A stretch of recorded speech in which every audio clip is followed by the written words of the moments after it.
उस तो बाद दे ट्वीट जे तुसीं देखोगे ANI दे तो उस वेले तो बाद भी शायद इहो ही दावा होंदा रहा कि कोई बंदा मिस नहीं है, कोई बंदा जिहड़ा लापता नहीं है।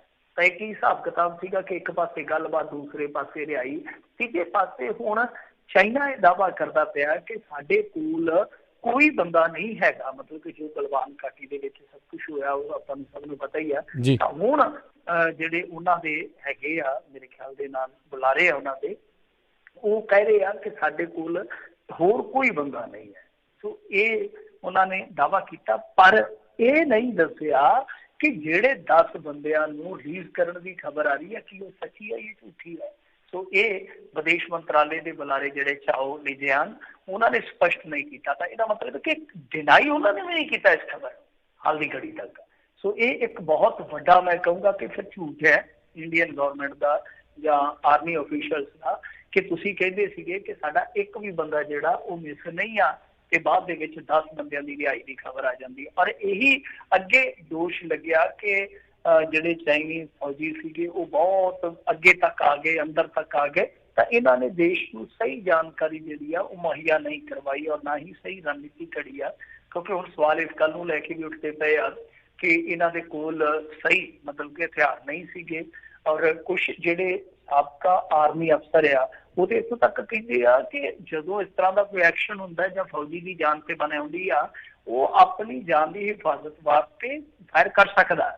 नो डाउट कि संधि है, समझौता है, पर जे कोई इस तरह रणनीतिक कार्रवाई होंदी है तो उन्होंने पिछाड़न वास्ते जे कोई जवाबी कोई काउंटर हमला करना पैंदा तुहानूं तां तुसीं कर सकदे हो, डिटेलिया कर सकते हो। तुसीं ये गल कई अफसर कह रहे हैं, एस पनाग ने भी गल कही है जिहड़े कि मेरे ख्याल नाल लैफ्टिनेंट जनरल रिटायर होए। तो खैर ये सब कुछ चलता पाया अपनी थामे आ। तो दूजे पासे अज सब तो वड्डी जिहड़ी घटना हुई है इंडिया दे विच आपां जे देखीए तां वो है सर्वदली मीटिंग। इन्हां ने सर्वदली मीटिंग सद्दी सी पर उहदे विच आम आदमी पार्टी नूं नहीं सद्दिया, आरजेडी नूं नहीं सद्दिया, कुछ पार्टियां जिहड़ियां खफा होईयां ओवैसी नूं ते सद्ददे ही नहीं, वैसे भी तुहानूं पता ही आ। पर वैसे अज जे आपां वेखीए मुसलमानां दा नुमाया आगू है ते शमूलीयत उहदी भी होनी चाहिए है। हुण पता नहीं पैमाना की आ। सो आम आदमी पार्टी वाले भी काफ़ी ज़्यादा निराश सन इस चीज़ को लैके कि इन्होंने सर्वदली जो पार्टी सदी आ तो साडा दल क्यों नहीं सद्या। खैर जे आपां अगे गल करिए क्योंकि ये जी जी सर्वदली मीटिंग सी इहदे विच इन्होंने एक तो जानकारी देनी सी सारियां पार्टियां नूं जिहड़ी कि ऑफिशियली आपां नूं नहीं दसी जाएगी। दूजी ये है कि अगे की रणनीति वास्ते उन्हां दे विचार भी लै जाणगे जिहड़े कि विरोधी धिर दे विच आ। तां ये अच्छी गल आ किसी भी कंट्री वास्ते, मेरे ख्याल दे नाल ये सुखद गल आ कि जो तुहाडियां सारियां सियासी धिरां बैठ के विचार वटंदरा करदियां तां कुछ ना कुछ ठोस हल, कुछ ना कुछ ठोस रणनीति जिहड़ी आ वो उलीकी जा सकदी है। जे आपां अगे गल करिए रक्षा मंत्री जिहड़े राजनाथ सिंह आ उन्होंने भी जानकारी देनी सीगी पर उन्हां बारे खबर आ गए कि वो रूस का दौरा करनगे। मतलब कि उत्थे तुहानूं पता ही है कि मीटिंग होनी है पर उन्होंने ये जरूर कहा कि चीनी नेतावां दे नाल मुलाकात जिहड़ी है वो नहीं होएगी। तां खबर ये आ रही है। सो ये अपने आप के विच बड़ा महत्वपूर्ण जिहा मामला हो जाता है कि जी रशिया का दौरा कर रहे हैं पर चीनी नेतावां नूं नहीं मिल रहे, जबकि चीन ते रशिया अजकल तुहानूं पता एक सोरी है। सो ये हुण देखना होएगा कि चाइना के जिहड़े बुलारे कह रहे कि साडे कोल होर कोई बंदा नहीं, और कह उस मौके रहे जदों इंडिया का झूठिया जिहड़ा वो फड़िया जा रहा है। तो हुण ये देखना होगा कि रशिया की कोई रोल अदा कर रहा है या रशिया जिहड़ा अगे रोल अदा कर सकता है, क्योंकि रशिया चाइना इक्को ही समझो। खैर भारतीय फौज का दावा है कि उन्हों का मतलब कि जिदा मैं अगे गल कही है कि कोई जवान नहीं लापता, तब फिर 10 भारतीय फौजी जिहड़े रिहा होया। इस तो इलावा मगरों चीन ने भी तैयारियां खिंचियां, उन्होंने भारतीय फिल्मां ते पाबंदी का ऐलान कर दिता। उन्होंने आख्या कि जे तुसीं साडे वास्ते बाजार बंद करोगे ते असीं तुहाडे वास्ते इत्थे जो बाजार खुला वो बंद कर सकते। मतलब कि एक तरह नाल उन्होंने संकेतक चेतावनी दी आ। दूजे पासे सरहद ते कहिंदे कि जंग की दहशत आ, पिंड खाली कराए गए आ, फौजियां ने मोर्चे जिहड़े वो आपो अपनी थां ते संभाल लए आ। इस तो इलावा ये भी खबर आई कि 76 फौजी इस क्लैश के विच जख्मी है, जिन्हां दे विच 18 जिहड़े आ वो काफ़ी ज़्यादा गंभीर फट्टड़ आ, लेह दे विच वो दाखिल है, बाकी वख-वख हस्पतालों च दाखिल है। तां 76 की जी पुष्टि हो गई है कि होर इंजर्ड आ। तो दूजे पासे ਰਾਹੁਲ ਗਾਂਧੀ ਦਾ ਜਿਹੜਾ ਟਵੀਟ ਸੀਗਾ ਉਹਦੇ ਤੇ ਜਨਰਲ ਮਲਿਕ ਬੋਲੇ ਆ, ਤੁਹਾਨੂੰ ਯਾਦ ਹੋਣਾ ਇਹ ਸਾਬਕਾ ਜਨਰਲ ਮਲਿਕ ਹੈ, VP ਮਲਿਕ, ਕਿਉਂਕਿ ਇਹ ਫੌਜ ਦੇ ਮੁਖੀ ਰਹੇ ਆ, ਬਹੁਤ ਸਾਰੇ ਲੋਕ ਇਸ ਨਾਂ ਤੋਂ ਜ਼ਰੂਰ ਵਾਕਫ ਹੋਣਗੇ। ਤਾਂ ਉਹਨਾਂ ਨੇ ਕਿਹਾ ਕਿ ਸਮਝੌਤੇ ਦੇ ਕਾਰਨ ਹੀ ਫੌਜ ਨੇ ਗੋਲੀ ਨਹੀਂ ਚਲਾਈ। ਇਸ ਤੋਂ ਇਲਾਵਾ ਇੱਕ ਵੱਡੀ ਕਾਰਵਾਈ ਉੱਤਰ ਪ੍ਰਦੇਸ਼ ਪੁਲਿਸ ਨੇ ਛੇੜ ਦਿੱਤੀ ਆ। ਉਹਨਾਂ ਨੇ ਪੁਲਿਸ ਮੁਲਾਜ਼ਮਾਂ ਨੂੰ ਆਖਿਆ ਕਿ 52 ਚੀਨੀ ਐਪਸ ਆ ਲਿਸਟ ਦੇ ਦਿੱਤੀ ਆ ਕਿ ਸਾਰੀਆਂ ਆਪਣੇ ਫੋਨ ਦੇ ਵਿੱਚੋਂ ਭੜਕਾ ਕੇ ਪਰਾਂ ਮਾਰੋ, ਮਤਲਬ ਕਿ ਡਿਲੀਟ ਕਰ ਦਿਓ। ਸੋ ਉਹ ਪੁਲਿਸ ਜਿਹੜੀ ਉੱਤਰ ਪ੍ਰਦੇਸ਼ ਦੀ ਯੋਗੀ ਪੁਲਿਸ ਆ ਉਹ ਇਸ ਢੰਗ ਨਾਲ ਚਾਈਨਾ ਤੋਂ ਬਦਲਾ ਲੈ ਰਹੀ ਆ। ਤੇ ਇਧਰ ਕਾਂਗਰਸ ਨੇਤਾ ਜਿਹੜੇ ਹੈਗੇ ਆ ਹੁਸੈਨ ਦਲਵਾਈ, ਉਹਨਾਂ ਦਾ ਬਿਆਨ ਆਇਆ, ਕਹਿੰਦੇ ਕਿ ਚੀਨ ਦਾ ਕੋਈ ਫੌਜੀ ਨਹੀਂ ਮਰਿਆ ਤੇ ਜੇ ਲਾਠੀਆਂ ਨਾਲ ਹੀ ਲੜਦਾ ਤੇ RSS ਵਾਲਿਆਂ ਨੂੰ ਭੇਜ ਦਿਓ। ਇਹ ਡਾਇਲੌਗ ਕਾਫੀ ਅੱਜ ਕੱਲ੍ਹ ਫੇਮਸ ਹੋ ਰਿਹਾ। ਦੂਜੇ ਪਾਸੇ ਅਮਰੀਕਾ ਦੇ ਵਿਦੇਸ਼ ਮੰਤਰੀ ਮਾਈਕ ਪੋਂਪੀਓ ਨੇ ਵੀ ਇਸ ਮੁੱਦੇ ਤੇ ਟਿੱਪਣੀ ਦਿੱਤੀ ਆ ਤੇ ਉਹਨਾਂ ਨੇ ਸੀਨੀਅਰ ਚੀਨੀ ਡਿਪਲੋਮੈਟ ਯਾਂਗ ਜੀਐਚੀ ਦੇ ਨਾਲ ਬੈਠਕ ਕੀਤੀ ਤੇ ਕੁਝ ਘੰਟੇ ਬਾਅਦ ਉਹਨਾਂ ਦਾ ਪ੍ਰਤੀਕਰਮ ਆਇਆ। ਕਹਿੰਦੇ ਕਿ ਚੀਨ ਦੇ ਨਾਲ ਹਾਲ ਹੀ ਦੇ ਵਿੱਚ ਜਿਹੜੀ ਹਿੰਸਕ ਝੜਪ ਹੋਈ ਆ ਉਸ ਵਿੱਚ ਫੌਜੀਆਂ ਦੇ ਮਾਰੇ ਜਾਣ ਤੇ ਭਾਰਤ ਦੇ ਲੋਕਾਂ ਦੇ ਪ੍ਰਤੀ ਅਸੀਂ ਆਪਣੀ ਡੂੰਘੀ ਹਮਦਰਦੀ ਦਾ ਪ੍ਰਗਟਾਵਾ ਕਰਦੇ ਹਾਂ। ਹੁਣ ਅਮਰੀਕਾ ਦਾ ਰੁਖ ਹੈ ਜਿਹੜਾ ਉਹ ਵੇਖਿਆ ਜਾਊਗਾ ਅੱਗੇ ਜਾ ਕੇ ਕੀ ਰਹਿੰਦਾ ਹੈ। ਤਾਂ ਖੈਰ ਇਹ ਸਾਰਾ ਘਟਨਾਕ੍ਰਮ ਸੀ ਅੱਜ ਦਾ ਸਮੁੱਚਾ ਘਟਨਾਕ੍ਰਮ, ਔਰ ਕੁੱਲ ਮਿਲਾ ਕੇ ਕਹਿ ਸਕਦੇ ਹਾਂ ਕਿ ਜਿਸ ਤਰ੍ਹਾਂ ਅੱਗੇ ਕਰੋਨਾ ਦੀ ਅਪਡੇਟ ਦੇਣੀ ਪੈਂਦੀ ਸੀਗੀ, ਹੁਣ ਅੱਜ ਕੱਲ੍ਹ ਇਸ ਮਸਲੇ ਦੀ ਅਪਡੇਟ ਦੇਣੀ ਪੈਂਦੀ ਆ। ਲੋਕ ਭੁੱਲ ਭੁਲਾ ਚੁੱਕੇ ਆ ਕਿ ਕੋਈ ਕਰੋਨਾ ਵੀ ਸਾਡੇ ਇੱਥੇ ਪ੍ਰਾਹੁਣਾ ਆਇਆ ਸੀਗਾ। ਸੋ ਇਸ ਵੇਲੇ ਸਾਰਿਆਂ ਦੀਆਂ ਜਿਹੜੀਆਂ ਜਗਿਆਸਾਵਾਂ ਨੇ, ਚੇਸ਼ਟਾਵਾਂ ਨੇ, ਸਾਰਿਆਂ ਦੀਆਂ ਜਿਹੜੀਆਂ ਆਕਾਂਖਿਆਵਾਂ ਨੇ ਉਹ ਇਸੇ ਚੀਜ਼ ਨਾਲ ਹੀ ਜੁੜੀਆਂ ਕਿ ਕੀ ਹੋ ਰਿਹਾ। ਜੀ ਜੀ ਜੀ ਬਿਲਕੁਲ। ਤੇ ਕਰੋਨਾ ਦੀ ਉਦਾਂ ਗੱਲ ਕੀਤੀ ਹੈ ਤੇ ਦੱਸ ਦਿਓ ਜੀ ਕੀ ਮੌਜੂਦਾ ਹਾਲਾਤ ਨੇ, ਪੰਜਾਬ ਦੀ ਕੀ ਸਥਿਤੀ ਹੈ ਇਸ ਦੇ ਨਾਲ? ਹਾਂਜੀ ਬਿਲਕੁਲ, ਦੇਖੋ ਇੰਡੀਆ ਦੇ ਵਿੱਚ ਹਾਲ ਦੀ ਘੜੀ ਤੇ ਇਦਾਂ ਕਹਿ ਲਈਏ ਕਿ ਪੀਕ ਜਿੱਦਾਂ ਆ ਉਹ ਆਉਂਦੀ ਜਾਂਦੀ ਆ। 24 ਘੰਟਿਆਂ ਦੇ ਦੌਰਾਨ ਕਰੋਨਾ ਦੇ 13,586 ਮਾਮਲੇ ਸਾਹਮਣੇ ਆਏ ਆ ਤੇ ਬੜਾ ਲਾਰਜ ਨੰਬਰ ਹੈ। ਜਿੱਦਾਂ ਆਪਾਂ ਕਹਿ ਲਈਏ ਜੇ ਆਪਾਂ US ਦਾ ਦੇਖਦੇ ਰਹੇ ਹਾਂ ਉੱਥੇ 17, 18,000, 20,000 ਤੱਕ ਨੰਬਰ ਆਉਂਦਾ ਸੀ ਤੇ ਆਪਾਂ ਹੈਰਾਨ ਹੋ ਜਾਂਦੇ ਸਾਂ ਨਾ, ਬੱਕਾ ਰਹਿ ਜਾਂਦਾ ਇਹ ਬੰਦਾ ਕਿ ਯਾਰ ਇੰਨੇ ਪੇਸ਼ੈਂਟ। ਤਾਂ ਉਹ ਦੌਰ ਇੰਡੀਆ ਦੇ ਵਿੱਚ ਆ ਚੁੱਕਾ ਵਾ। ਤੇ ਨਾਲ ਕੁਛ ਮੈਂ ਅਪਡੇਟਸ ਤੁਹਾਨੂੰ ਹੋਰ ਦੱਸ ਦੇਣਾ ਕਿ ਸਾਰੇ ਰਾਜਾਂ 'ਚ ਕਰੋਨਾ ਟੈਸਟਿੰਗ ਫੀਸ ਇੱਕੋ ਜਿਹੀ ਕਰਨ ਦਾ ਸੁਪਰੀਮ ਕੋਰਟ ਨੇ ਕਿਹਾ ਵਾ ਤੇ ਕੇਂਦਰ ਨੂੰ ਆਖਿਆ ਕਿ ਤੁਸੀਂ ਇਸ ਬਾਬਤ ਫੈਸਲਾ ਲਓ। ਦਿੱਲੀ ਦੇ ਸਿਹਤ ਮੰਤਰੀ ਹੈ ਜਿਹੜੇ ਸਤਿੰਦਰ ਜੈਨ, ਤੁਹਾਨੂੰ ਪਤਾ ਹੀ ਹੈ ਸਾਰਿਆਂ ਨੂੰ ਕਿ ਉਹ ਕਰੋਨਾ ਪੋਜ਼ਿਟਿਵ ਪਾਏ ਗਏ ਸਨ ਤਾਂ ਉਹਨਾਂ ਦੀ ਹਾਲਤ ਅੱਜ ਜ਼ਿਆਦਾ ਵਿਗੜ ਗਈ ਹੈ ਤਾਂ ਤੁਰੰਤ ਉਹਨਾਂ ਨੂੰ ਮੈਕਸ ਹਸਪਤਾਲ ਦੇ ਵਿੱਚ ਖੜਿਆ ਗਿਆ। ਸੋ ਦੁਆ ਹੈ, ਕਾਮਨਾ ਹੈ ਕਿ ਜਲਦੀ ਉਹ ਸਿਹਤਯਾਬ ਹੋਣ। ਦੇ ਦਿੱਲੀ ਦੇ ਵਿੱਚ ਹਾਲਾਤ ਜਿਹੜੇ ਆ ਉਹ ਤੁਹਾਨੂੰ ਪਤਾ ਹੀ ਹੈ ਜਿਸ ਤਰ੍ਹਾਂ ਵਿਗੜੇ ਆ ਤਾਂ ਹੁਣ ਉੱਥੇ ਕਰੋਨਾ ਦੀ ਟੈਸਟਿੰਗ ਜਿਹੜੀ ਆ ਉਹ ਦੁੱਗਣੀ ਕੀਤੀ ਗਈ ਆ। ਦਿੱਲੀ ਦੇ ਵਿੱਚ ਹੋਮ ਆਈਸੋਲੇਸ਼ਨ ਜਿਹੜਾ ਉਹ ਖਤਮ ਕਰ ਦਿੱਤਾ ਗਿਆ। ਮਰੀਜ਼ ਜਿਹੜੇ ਆ ਉਹ ਕੁਆਰੰਟੀਨ ਸੈਂਟਰਾਂ ਦੇ ਵਿੱਚ ਹੀ ਰਹਿਣਗੇ।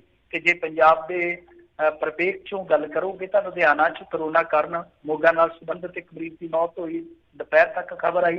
ਦੁਪਹਿਰ ਤੋਂ ਬਾਅਦ ਅੰਮ੍ਰਿਤਸਰ ਚੋਂ ਜਿਹੜਾ ਕਿ ਬਹੁਤ ਵੱਡਾ ਹੌਟਸਪੌਟ ਨਹੀਂ ਪੰਜਾਬ ਦਾ ਐਪੀ ਸੈਂਟਰ ਕਹਿ ਸਕਦੇ ਹਾਂ ਇਸ ਵੇਲੇ, ਤਾਂ ਉੱਥੋਂ ਖਬਰ ਆ ਗਈ ਕਿ ਇਕੱਠੀਆਂ 4 ਮੌਤਾਂ ਹੋ ਗਈਆਂ, ਯਾਨੀ 5 ਦੀ ਪੁਸ਼ਟੀ ਜਿਹੜੀ ਆ ਉਹ ਸ਼ਾਮ 6 ਵਜੇ ਤੱਕ ਹੋ ਚੁੱਕੀ ਸੀ।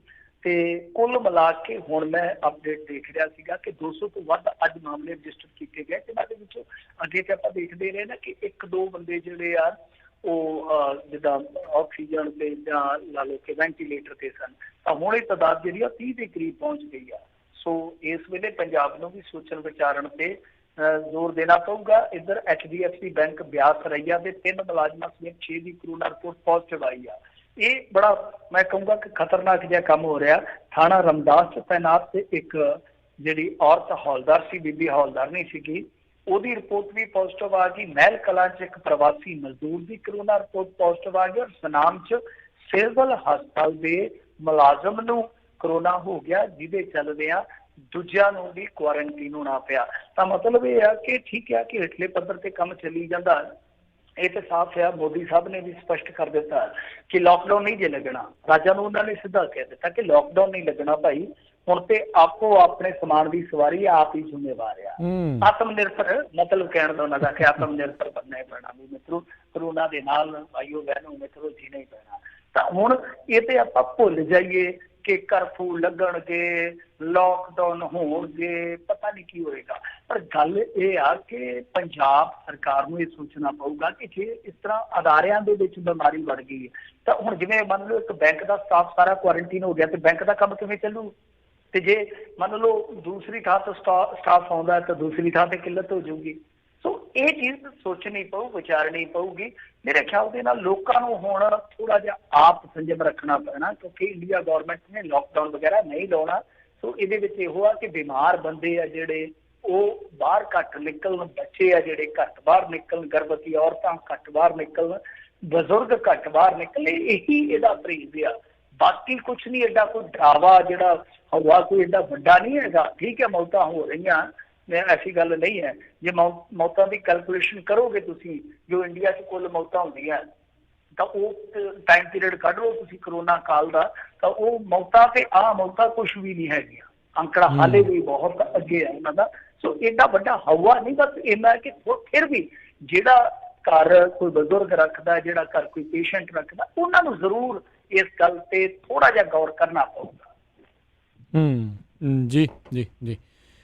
ਤੇ ਅਗਲੀ ਜਿਹੜੀ ਮਿੰਟੂ ਜੀ ਗੱਲ ਕਰੀਏ, ਕਹਿੰਦੇ ਸਾਬਕਾ ਜਿਹੜਾ ਡੀਐਸਪੀ ਦਵਿੰਦਰ ਸਿੰਘ, ਉਸ ਨੂੰ ਮਿਲ ਗਈ ਹੈ ਜ਼ਮਾਨਤ, ਅੱਤਵਾਦ ਦੇ ਨਾਲ ਜੁੜੇ ਮਾਮਲੇ 'ਚ ਹੋਈ ਸੀ ਗ੍ਰਿਫਤਾਰੀ ਇਸ ਦੀ। ਕਿਆ ਬਾਤਾਂ ਨੇ। ਦੇਖੋ, ਮੈਂ ਡੇ 1 ਤੋਂ ਜਦੋਂ ਇਹ ਮਾਮਲਾ ਆਇਆ ਸੀਗਾ ਨਾ, ਹੁਣ ਦੇ ਵਿੱਚ ਜਦੋਂ ਮਾਮਲਾ ਜਿਹੜਾ ਚਰਚਾ 'ਚ ਆਇਆ, ਮੈਂ ਉਦੋਂ ਹੀ ਕਹਿੰਦਾ ਸੀਗਾ ਕਿ ਦੇਖੋ ਗੱਲ ਇਹ ਆ ਕਿ ਦਵਿੰਦਰ ਦੇ ਕੋਲੋਂ ਬਹੁਤ ਰਾਜ਼ ਤਾਣੇ ਜਾ ਸਕਦੇ ਆ। ਜਿਸ ਤਰ੍ਹਾਂ ਦਾ ਇਹ ਬੰਦਾ, ਜਿਸ ਤਰ੍ਹਾਂ ਦੇ ਇਸ ਬੰਦੇ ਨੇ 25 ਸਾਲ 26 ਸਾਲ ਕੰਮ ਕੀਤੇ ਆ, ਇਹਦੇ 'ਚ ਤੇ ਬਹੁਤ ਕੁਛ ਨਿਕਲ ਸਕਦਾ। ਪਰ ਗੱਲ ਇਹ ਕਿ ਸਟੇਟ ਕਢਾਏਗੀ ਨਹੀਂ। ਸ਼ਾਇਦ ਸਟੇਟ ਇਸ ਕਰਕੇ ਨਹੀਂ ਕਢਾਏਗੀ ਕਿਉਂਕਿ ਸਟੇਟ ਖੁਦ ਫਿਰ ਉਸ ਮਾਮਲੇ 'ਚ ਬਦਨਾਮ ਹੋ ਜਾਂਦੀ ਹੈ, ਔਰ ਹਮੇਸ਼ਾ ਇੱਕ ਡੀਲ ਹੋ ਜਾਂਦੀ ਹੈ ਕਥਿਤ ਤੌਰ ਤੇ। ਕਿਉਂਕਿ ਦੇਖੋ, ਕਿਸੇ ਨੂੰ ਚੁੱਪ ਕਰਾਉਣਾ ਕੋਈ ਬਹੁਤ ਔਖਾ ਕੰਮ ਨਹੀਂ ਹੁੰਦਾ। ਉਹਨੂੰ ਇਹੀ ਕਿਹਾ ਜਾਂਦਾ ਕਿ ਭਾਈ ਤੈਨੂੰ ਕੁਛ ਨਾ ਕੁਛ ਬੈਨੀਫਿਟ ਮਿਲੇਗਾ ਜੇ ਤੂੰ ਬੈਨੀਫਿਟ ਸਾਨੂੰ ਦੇਵੇਗਾ, ਤਾਂ ਇੱਕ ਡੀਲ ਵੀ ਹੋ ਜਾਂਦੀ ਹੈ ਤਥਾ ਕਥਿਤ ਤੌਰ ਤੇ। ਔਰ ਇਹ ਡੀਲ ਜੇ ਆਮ ਮੁਲਜ਼ਮਾਂ ਨਾਲ ਹੋ ਸਕਦੀ ਹੈ, ਤੁਸੀਂ ਸੋਚੋ, ਪੁਲਿਸ ਵਾਲੇ ਕਰ ਲੈਂਦੇ ਆ ਕਿ ਤੂੰ ਏਦਾਂ ਕਰ, ਅਗਾਂਹ ਬੰਦਾ ਫੜਾ ਦੇ, ਤੈਨੂੰ ਰਹਿਤ ਦੇਵਾਂਗੇ। ਮੈਂ ਤੁਹਾਨੂੰ ਵਿਚਲੀ ਗੱਲ ਦੱਸਦਾ ਕਿ ਇਸ ਤਰ੍ਹਾਂ ਡੀਲ ਕੀਤੀ ਜਾਂਦੀ ਥਾਣਿਆਂ 'ਚ ਕਿ ਤੂੰ ਆਪਣੇ ਤੋਂ ਕੋਈ ਤਗੜਾ ਬੰਦਾ ਫੜਾ ਦੇ, ਮਾਲਦਾਰ ਬੰਦਾ ਫੜਾ ਦੇ। ਹਾਂ ਠੀਕ ਹੈ, ਪਹਿਲੀ ਗੱਲ ਤੈਨੂੰ ਛੱਡ ਦਿਆਂਗੇ, ਜੇ ਨਹੀਂ ਛੱਡ ਸਕਦੇ ਤਾਂ ਭਾਈ ਤੇਰੇ ਤੇ ਕੇਸ ਕਮਜ਼ੋਰ ਕਰ ਦਿਆਂਗੇ, ਤੇਰੇ ਨਾਲ ਵਾਅਦਾ ਕਈ ਵਾਰ ਸਹੁੰਆਂ ਚੁੱਕੀਆਂ ਜਾਂਦੀਆਂ ਬਕਾਇਦਾ ਕਿ ਤੇਰੇ ਨਾਲ ਅਸੀਂ ਨੇਮ ਕਰਦੇ ਹਾਂ ਕਿ ਤੈਨੂੰ ਗਾਹ ਜਾ ਕੇ ਅਸੀਂ ਵਾਰੀ ਕਰਾ ਦਿਆਂਗੇ ਜਾਂ ਤੇਰਾ ਕੇਸ ਬਹੁਤ ਜ਼ਿਆਦਾ ਹੌਲਾ ਕਰ ਦੇਂਗੇ। ਡੀਲਾਂ ਹੁੰਦੀਆਂ ਨੇ, ਔਰ ਇਸ ਮਾਮਲੇ 'ਚ ਵੀ ਹੋ ਸਕਦਾ ਤਥਾਕਥਿਤ ਕੋਈ ਡੀਲ ਹੋਵੇ। ਕਿਉਂਕਿ ਦੇਖੋ, ਕਮਾਲ ਦੀ ਗੱਲ ਆ ਕਿ ਹਾਲਾਂਕਿ ਦਵਿੰਦਰ ਤੇ ਕੇਸ 2-3 ਤਰ੍ਹਾਂ ਦੇ ਸਨ। ਠੀਕ ਹੈ, ਇੱਕ ਤਾਂ ਉਹ ਜਿਹੜਾ ਅੱਤਵਾਦੀਆਂ ਦੇ ਨਾਲ ਆ ਰਿਹਾ ਸੀ, ਪਨਾਹ ਦੇਣ ਦਾ ਮਸਲਾ, ਉਹ ਅਲੱਗ ਆ। ਦਿੱਲੀ ਨੇ ਕੌਨਸਪੀਰੇਸੀ 'ਚ ਰੱਖਿਆ ਸੀ ਇਹਨੂੰ 120 ਜਿਹੜੀ ਹੁੰਦੀ ਆ ਕਿ ਜਿੱਦਾਂ ਖਾਲਿਸਤਾਨੀਆਂ ਨੂੰ ਸਪੋਰਟ ਕਰਦਾ, ਜਾਂ ਮਤਲਬ ਕਿ ਇਸ ਤਰ੍ਹਾਂ ਦਾ ਜਿਹੜਾ ਟੈਰਰਿਜ਼ਮ ਹੈ ਕਿ ਉਸ ਟੈਰਰਿਜ਼ਮ ਨੂੰ ਇਹ ਬੰਦਾ ਸਪੋਰਟ ਕਰਦਾ ਇਨਡਾਇਰੈਕਟਲੀ ਜਾਂ ਡਾਇਰੈਕਟਲੀ, ਜਿਸ ਮਰਜ਼ੀ ਤਰੀਕੇ ਨਾਲ, ਫੰਡਿੰਗ ਨਾਲ ਜਾਂ ਜਿਹੜੀ ਆਪਣੀ ਇਹਦੀ ਕੋਈ ਪਾਵਰ ਸੀਗੀ ਉਹਦੇ ਨਾਲ। ਸੋ ਇਹ ਕੌਨਸਪੀਰੇਸੀ ਦੇ ਵਿੱਚ ਹੈ। ਬਹੁਤ ਸਾਰੇ ਮੀਡੀਆ ਆਊਟਲੈਟ ਨੇ ਇਸ ਚੀਜ਼ ਨੂੰ ਕਵਰ ਕੀਤਾ, ਪਰ ਕਿਸੇ ਨੇ ਡਿਫਾਈਨ ਨਹੀਂ ਕੀਤਾ ਕਿ ਦਿੱਲੀ ਪੁਲਿਸ ਦਾ ਕੇਸ ਸੀ। ਸੋ ਇਹਨੂੰ ਦਿੱਲੀ ਪੁਲਿਸ ਵਾਲੇ ਕੇਸ ਦੇ ਵਿੱਚੋਂ ਜ਼ਮਾਨਤ ਮਿਲੀ 120 ਚੋਂ। ਪਰ ਉੱਥੇ ਵੀ ਸਵਾਲ ਇਸ ਗੱਲ ਉੱਠਦਾ ਕਿ ਜ਼ਮਾਨਤ ਦਾ ਜਿਹੜਾ ਗਰਾਊਂਡ ਆ ਉਹ ਹੈਗਾ ਚਲਾਨ ਪੇਸ਼ ਨਾ ਹੋਣਾ। ਠੀਕ ਹੈ ਨਾ, ਜ਼ਮਾਨਤ ਦਵਿੰਦਰ ਸਿੰਘ ਦਾ ਹੱਕ ਆ, ਜ਼ਮਾਨਤ ਤੋਂ ਆਪਾਂ ਨਹੀਂ ਰੋਕ ਸਕਦੇ, ਜ਼ਮਾਨਤ ਤੋਂ ਆਪਾਂ ਕਿੰਤੂ ਪਰੰਤੂ ਨਹੀਂ ਕਰ ਸਕਦੇ। ਆਪਣਾ ਕਿੰਤੂ ਪਰੰਤੂ ਇਹ ਆ ਕਿ ਚਲਾਨ ਲੇਟ ਕਿਵੇਂ ਹੋ ਗਿਆ, ਇੱਕ ਏਡਾ ਵੱਡਾ ਮਸਲਾ। ਔਰ ਮੈਂ ਜਿਹੜੀਆਂ ਗੱਲਾਂ ਕਹਿ ਰਿਹਾ, ਮੈਂ ਤੱਥਾਂ ਦੇ ਆਧਾਰ ਤੇ ਕਹਿ ਰਿਹਾ ਕਿ ਦਵਿੰਦਰ ਸਿੰਘ ਨੇ ਏਡਾ ਵੱਡਾ ਕਰਮ ਕੀਤਾ। ਦਵਿੰਦਰ ਸਿੰਘ ਨੇ ਇਹਦਾ ਕਰਮ ਨਹੀਂ ਕਹਿ ਸਕਦੇ, ਉਹ ਕਰਮ ਕੀਤਾ, ਧਰਮ ਕੀਤਾ, ਡਿਊਟੀ ਨਾਲ ਇੱਕ ਤਰ੍ਹਾਂ ਨਾਲ ਗਦਾਰੀ ਕੀਤੀ ਹੈ ਨਾ। ਜਿਹੜਾ ਕੋਈ ਬੰਦਾ ਪਾਕਿਸਤਾਨ ਜ਼ਿੰਦਾਬਾਦ ਕਹਿ ਦਿੰਦਾ, ਕੁੜੀ ਨੇ ਪਾਕਿਸਤਾਨ ਜ਼ਿੰਦਾਬਾਦ ਕਹਿ ਦਿੱਤਾ ਸੀ, ਤੁਹਾਨੂੰ ਯਾਦ ਹੈ ਸ਼ਹੀਨ ਬਾਗ ਮੋਰਚਾ ਜਦੋਂ ਚੱਲਦਾ ਸੀ, ਤਾਂ ਉਹਨੂੰ ਹੁਣ ਜਾ ਕੇ ਜ਼ਮਾਨਤ ਮਿਲੀ ਆ 5-6 ਦਿਨ ਪਹਿਲਾਂ। ਉਹਦੇ ਤੇ ਦੇਸ਼ ਧਰੋਹ ਦਾ ਯਾਨੀ ਸੈਡੀਸ਼ਨ ਦਾ ਪਰਚਾ ਹੋ ਗਿਆ ਸੀਗਾ। ਤਾਂ ਇਸ ਬੰਦੇ ਤੇ ਸੈਡੀਸ਼ਨ ਲੱਗਾ ਹੀ ਨਹੀਂ। ਤੁਸੀਂ ਇਹ ਵੇਖੋ ਕਿ ਜਿਹੜੇ ਬੰਦੇ ਨੇ ਨਾ ਸਿਰਫ ਡਿਊਟੀ ਦੇ ਨਾਲ, ਆਪਣੇ ਧਰਮ ਦੇ ਨਾਲ, ਆਪਣੇ ਫਰਜ਼ ਦੇ ਨਾਲ ਇਹਨੇ ਇੱਕ ਤਰ੍ਹਾਂ ਨਾਲ ਧਰੋਹ ਕੀਤਾ, ਬਲਕਿ ਆਪਣੇ ਦੇਸ਼ ਦੇ ਨਾਲ ਗਦਾਰੀ ਕੀਤੀ। ਸੈਡੀਸ਼ਨ ਇਹਦੇ ਤੇ ਨਹੀਂ ਲੱਗਾ। ਇਹ ਇੱਕ ਬੜੀ, ਮੈਂ ਕਹੂੰਗਾ ਕਿ ਹੈਰਾਨਗੀ ਵਾਲੀ ਗੱਲ ਸੀਗੀ, ਪਰੇਸ਼ਾਨੀ ਵਾਲੀ ਗੱਲ ਸੀਗੀ ਮੇਰੇ ਵਰਗੇ ਬੰਦੇ ਵਾਸਤੇ ਕਿ ਜਿੱਥੇ ਦੇਸ਼ ਧਰੋਹ ਕਈ ਵਾਰ ਹਰਾ ਰੰਗ ਪਹਿਨਣ ਤੇ ਲੱਗ ਜਾਂਦਾ, ਜਾਂ ਕੋਈ ਨਾਅਰਾ ਲਾਉਣ ਤੇ ਲੱਗ ਜਾਂਦਾ, ਜਾਂ ਕਿਸੇ ਦੇ ਖਿਲਾਫ ਕਲਮ ਚੁੱਕਣ ਤੇ ਲੱਗ ਜਾਂਦਾ, ਤਾਂ ਇੱਥੇ ਕਿਹੜੀ ਐਸੀ ਇਹਦੇ ਕੋਲ ਕਰਾਮਾਤ ਸੀਗੀ ਕਿ ਦੇਸ਼ ਧਰੋਹ ਦੇ ਪਰਚੇ ਤੋਂ ਬਚ ਗਿਆ। ਦੇਸ਼ ਧਰੋਹ ਦਾ ਪਰਚਾ ਤੇ ਮਾਮਲਾ ਵੀ ਤੇ ਦਰਜ ਹੋਣਾ ਚਾਹੀਦਾ ਸੀ, ਬਣਦਾ ਸੀਗਾ, ਔਰ ਅਸਲ ਮਾਮਲਾ ਬਣਦਾ ਹੀ ਇਹੋ ਜਿਹੇ ਗਰਾਊਂਡਾਂ ਤੇ। ਸੋ ਇਹ ਆਪਣੇ ਆਪ ਦੇ ਵਿੱਚ ਉਦੋਂ ਹੀ ਸੰਕੇਤ ਦਿੰਦਾ ਸੀਗਾ ਕਿ ਕੁਛ ਨਾ ਕੁਛ ਅੱਗੇ ਜਾ ਕੇ ਇਸ ਮਾਮਲੇ 'ਚ ਵਿਘਨ ਹੋ ਸਕਦਾ, ਵੱਡਾ ਹੋ ਸਕਦਾ। ਸੋ ਉਹੀ ਵਾਪਰਿਆ ਹੈ। ਤਾਂ ਹੁਣ ਇਹ ਸਵਾਲ ਉੱਠਣੇ ਸੁਭਾਵਿਕ ਆ ਕਿ ਕੀ ਏਡੇ ਵੱਡੇ ਮਾਮਲੇ ਦੇ ਵਿੱਚ ਪੁਲਿਸ ਕੁਤਾਹੀ ਕਰ ਸਕਦੀ? ਜੇ ਕੁਤਾਹੀ ਕਰਦੀ ਹੈ ਤਾਂ ਤੁਸੀਂ ਜਿਹੜੇ ਲੋਕ ਇਸ ਪੁਲਿਸ ਨੂੰ ਸੰਭਾਲਦੇ ਹੋ ਕੀ ਕਾਰਵਾਈ ਕਰੋਗੇ? ਤੇ ਜੇ ਕੋਈ ਨਹੀਂ ਕੁਤਾਹੀ ਹੋਈ, ਪੁਲਿਸ ਕਹਿੰਦੀ ਹੈ ਕਿ ਨਹੀਂ ਭਾਈ ਕੋਈ ਐਵੀਡੈਂਸ ਹੀ ਨਹੀਂ ਬਣਦਾ, ਤਾਂ ਫਿਰ ਤੁਸੀਂ ਜਿਵੇਂ ਮੈਂ ਗੱਲਾਂ ਤੁਹਾਨੂੰ ਸਾਰੀ ਕਹਾਣੀ ਰਾਮ ਕਹਾਣੀ ਸੁਣਾਤੀ ਆ, ਫਿਰ ਤੁਸੀਂ ਉਹਨਾਂ ਗੱਲਾਂ 'ਚ ਕਈ ਗੱਲਾਂ ਕੱਢ ਸਕਦੇ ਹੋ ਜੀ। ਜੀ ਜੀ। ਅਗਲੀ ਗੱਲ ਕਰੀਏ, ਕਹਿੰਦੇ ਸਕੂਲ ਫੀਸਾਂ ਦੇ ਮਾਮਲੇ ਵਿੱਚ ਹਾਈ ਕੋਰਟ ਨੇ ਫੈਸਲਾ ਰਾਖਵਾਂ ਰੱਖਿਆ। ਹਾਂਜੀ ਬਿਲਕੁਲ, ਹਾਈ ਕੋਰਟ ਨੇ ਦਲੀਲਾਂ ਸੁਣ ਲਈਆਂ ਨੇ, ਸਾਰਿਆਂ ਦੀਆਂ ਦਲੀਲਾਂ ਜਿਹੜੀਆਂ ਉਹ ਆ ਗਈਆਂ ਨੇ। ਮਤਲਬ ਕਿ ਜੋ ਸਕੂਲ ਸੀ ਉਹਨਾਂ ਨੇ ਆਪਣੀ ਦਲੀਲ ਰੱਖੀ ਆ ਕਿ ਦੇਖੋ ਤਨਖਾਹ ਤੋਂ ਇਲਾਵਾ ਮਤਲਬ ਕਿ ਜੋ ਸਾਡੇ ਟੈਕਸ ਆ, ਜੋ ਵੀ ਮਤਲਬ ਕਿ ਬਣਦੇ ਖਰਚੇ ਹੁੰਦੇ ਆ, ਯਾਨੀ ਜੋ ਵੀ ਉਹ ਸਾਡੇ ਕੱਢ ਕੇ ਮਤਲਬ ਕਿ ਅਸੀਂ ਕੁਝ ਹੋਰ ਨਹੀਂ, ਕੋਈ ਮਾਰਜਨ ਹੋਰ ਨਹੀਂ ਰੱਖਾਂਗੇ। ਸਾਨੂੰ ਸਿਰਫ ਤੇ ਸਿਰਫ ਜੋ ਸਾਡੇ ਚਲੰਤ ਖਰਚੇ ਆ, ਸਟਾਫ ਨੂੰ ਤਨਖਾਹ ਜਾਣੀ ਹੈ ਜਾਂ ਹੋਰ ਜਿੱਦਾਂ ਬਿਜਲੀ ਦੇ ਬਿੱਲ ਤੁਹਾਨੂੰ ਪਤਾ ਪੈਣਗੇ ਸਕੂਲ ਖੁੱਲਣ ਜਾਂ ਨਾ ਖੁੱਲਣ, ਜਾਂ ਹੋਰ ਜਿਹੜੇ ਇਸ ਤਰ੍ਹਾਂ ਦੇ ਖਰਚੇ ਆ, ਜਾਂ ਜਿਹੜੇ ਵਿਭਾਗੀ ਉਹਨਾਂ ਦੇ ਖਰਚੇ, ਮਹਿਕਮੇ ਦੇ ਜਿਹੜੇ ਖਰਚੇ ਹੁੰਦੇ ਆ, ਵੀ ਮਤਲਬ ਕਿ ਸਾਨੂੰ ਉਨੇ ਪੈਸਿਆਂ ਜੋਗੇ ਤੁਸੀਂ ਦੇ ਦਿਓ ਅਖਤਿਆਰ ਕਿ ਹਾਂ ਭਾਈ ਅਸੀਂ ਉਨੇ ਪੈਸੇ ਵਸੂਲ ਸਕਦੇ ਹਾਂ ਫੀਸ ਦੇ ਰੂਪ ਦੇ ਵਿੱਚ, ਬਾਕੀ ਅਸੀਂ ਨਹੀਂ ਲਵਾਂਗੇ ਜੋ ਵੀ ਮੁਨਾਫਾ ਵਗੈਰਾ ਹੋਏਗਾ।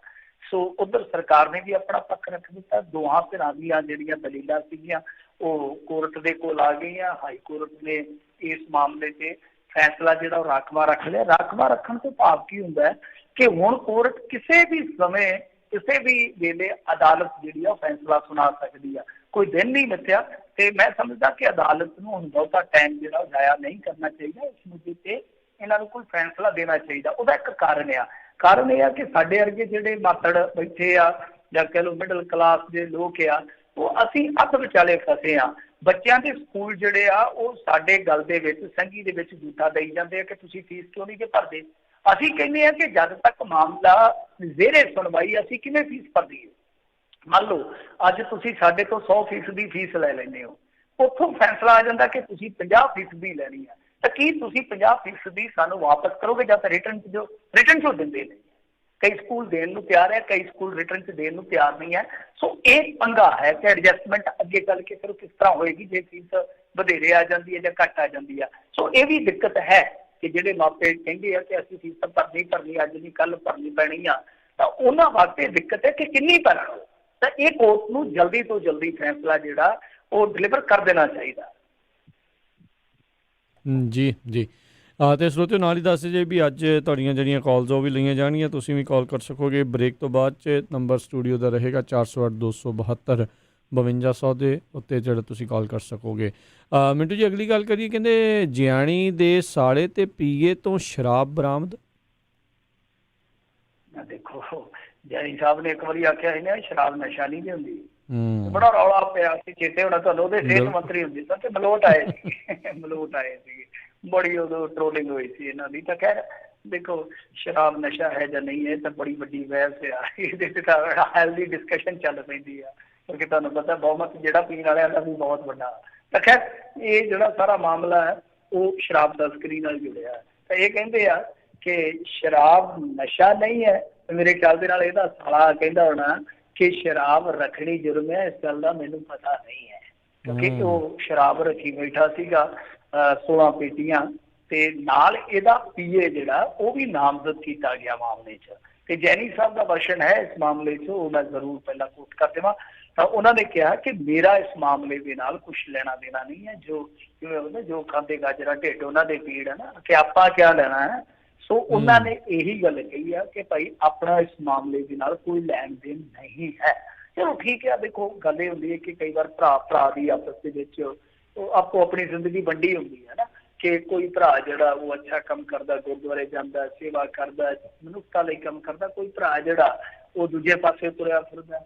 ਤਾਂ ਦੋਹਾਂ ਦੇ ਆਪੋ ਆਪਣੇ ਕਰਮ ਆ, ਦੋਹਾਂ ਦੀ ਆਪੋ ਆਪਣੀ ਜ਼ਿੰਦਗੀ, ਦੋਵੇਂ ਆਪੋ ਆਪਣੀ ਥਾਂ ਤੇ ਠੀਕ ਹੋ ਗਲਤ ਹੋ ਸਕਦੇ ਆ। ਤਾਂ ਇਹਦੇ ਲਈ ਇਹ ਨਹੀਂ ਹੈ ਕਿ ਇੱਕ ਭਰਾ ਨੂੰ ਆਖੀਏ ਕਿ ਤੂੰ ਦੂਸਰੇ ਨੂੰ ਕਿਉਂ ਨਹੀਂ ਰੋਕਦਾ ਜਾਂ ਦੂਸਰੇ ਨੂੰ ਕਿਉਂ ਨਹੀਂ ਟੋਕਦਾ, ਜਾਂ ਤੂੰ ਵੀ ਮਾੜਾ ਕਿਉਂਕਿ ਤੂੰ ਉਹਦਾ ਭਰਾ।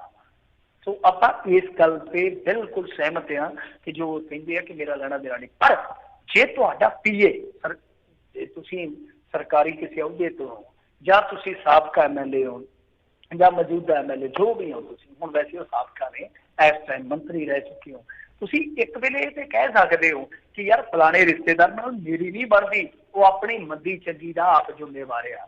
ਪਰ ਕੀ ਤੁਸੀਂ ਆਪਣੇ ਪੀਏ ਬਾਰੇ ਗੱਲ ਕਹਿ ਸਕਦੇ ਹੋ ਕਿ ਪੀਏ ਜੋ ਮਰਜ਼ੀ ਕਰੇ ਜੀ ਮੈਨੂੰ ਕੀ ਆ?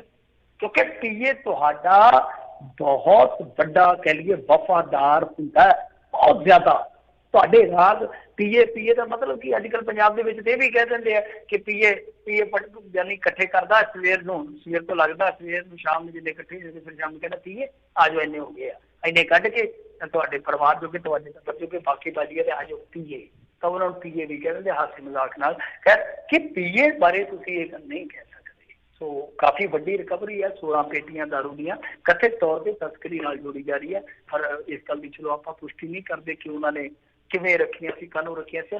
ਪੁਲਿਸ ਦਾ ਦਾਵਾ ਹੈ ਜਾਂ ਐਕਸਾਈਜ਼ ਡਿਪਾਰਟਮੈਂਟ ਦਾ ਦਾਵਾ ਇਹ ਹੋਆ ਕਿ ਤਸਕਰੀ ਲਈ ਹੀ ਵਰਤੀਆਂ ਜਾ ਰਹੀਆਂ ਸਨ। ਤਾਂ ਖੈਰ ਜੋ ਵੀ ਆ ਪੀਏ ਬਾਰੇ ਜੇ ਇਹ ਕਹਿਣ ਕਿ ਮੇਰਾ ਕੋਈ ਲੈਣਾ ਦੇਣਾ ਨਹੀਂ ਹੈ, ਪੀਏ ਆਪਣੀਆਂ ਚੀਜ਼ਾਂ ਲਈ ਆਪਣੀਆਂ ਕਰਤੂਤਾਂ ਲਈ ਜ਼ਿੰਮੇਵਾਰ, ਤਾਂ ਗਲਤ ਹੈ। ਕਿਉਂਕਿ ਤੁਹਾਡਾ ਪੀਏ ਹੈ ਜਿਹੜਾ ਖਾਸ ਤੌਰ ਤੇ ਤੁਹਾਡੇ ਵਰਗਾ ਹੀ ਹੋਣਾ ਚਾਹੀਦਾ ਕਿ ਤੁਸੀਂ ਜੇ ਕਹਿੰਦੇ ਕਿ ਮੈਂ ਬੇਦਾਗ ਸਿਆਸਤਦਾਨ ਹਾਂ ਤਾਂ ਤੁਹਾਡਾ ਜਿਹੜਾ ਸਟਾਫ ਹੈ ਉਹ ਵੀ ਬੇਦਾਗ ਰਹਿਣਾ ਚਾਹੀਦਾ।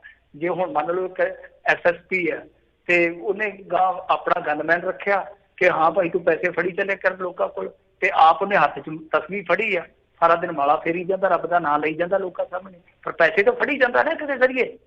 ਤੇ ਜੇ ਉਹ ਆਖੇ ਜਿੱਦਣ ਵਿਜੀਲੈਂਸ ਉਹਨੂੰ ਨਪੜ ਲਵੇ ਤੇ ਉਹ ਆਖੇ ਕਿ ਮੈਨੂੰ ਨਹੀਂ ਪਤਾ ਜੀ ਇਹਦੇ ਆਪ ਜ਼ਿੰਮੇਵਾਰ, ਏਦਾਂ ਥੋੜੀ ਨਾ ਹੁੰਦਾ, ਏਦਾਂ ਥੋੜੀ ਨਾ ਹੁੰਦਾ। ਤਾਂ ਤੁਸੀਂ ਮਿੱਟੀ ਪਾ ਰਹੇ ਹੋ।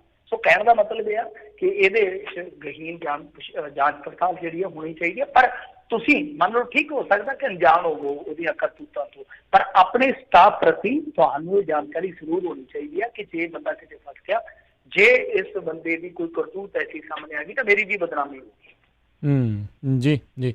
ਅਗਲੀ ਗੱਲ ਕਰੀਏ, ਕਹਿੰਦੇ ਬਠਿੰਡਾ ਥਰਮਲ ਹੁਣ ਸਿਮਟ ਜਾਊਗਾ ਕਹਿੰਦੇ ਇਤਿਹਾਸ ਦੇ ਪੰਨਿਆਂ 'ਚ।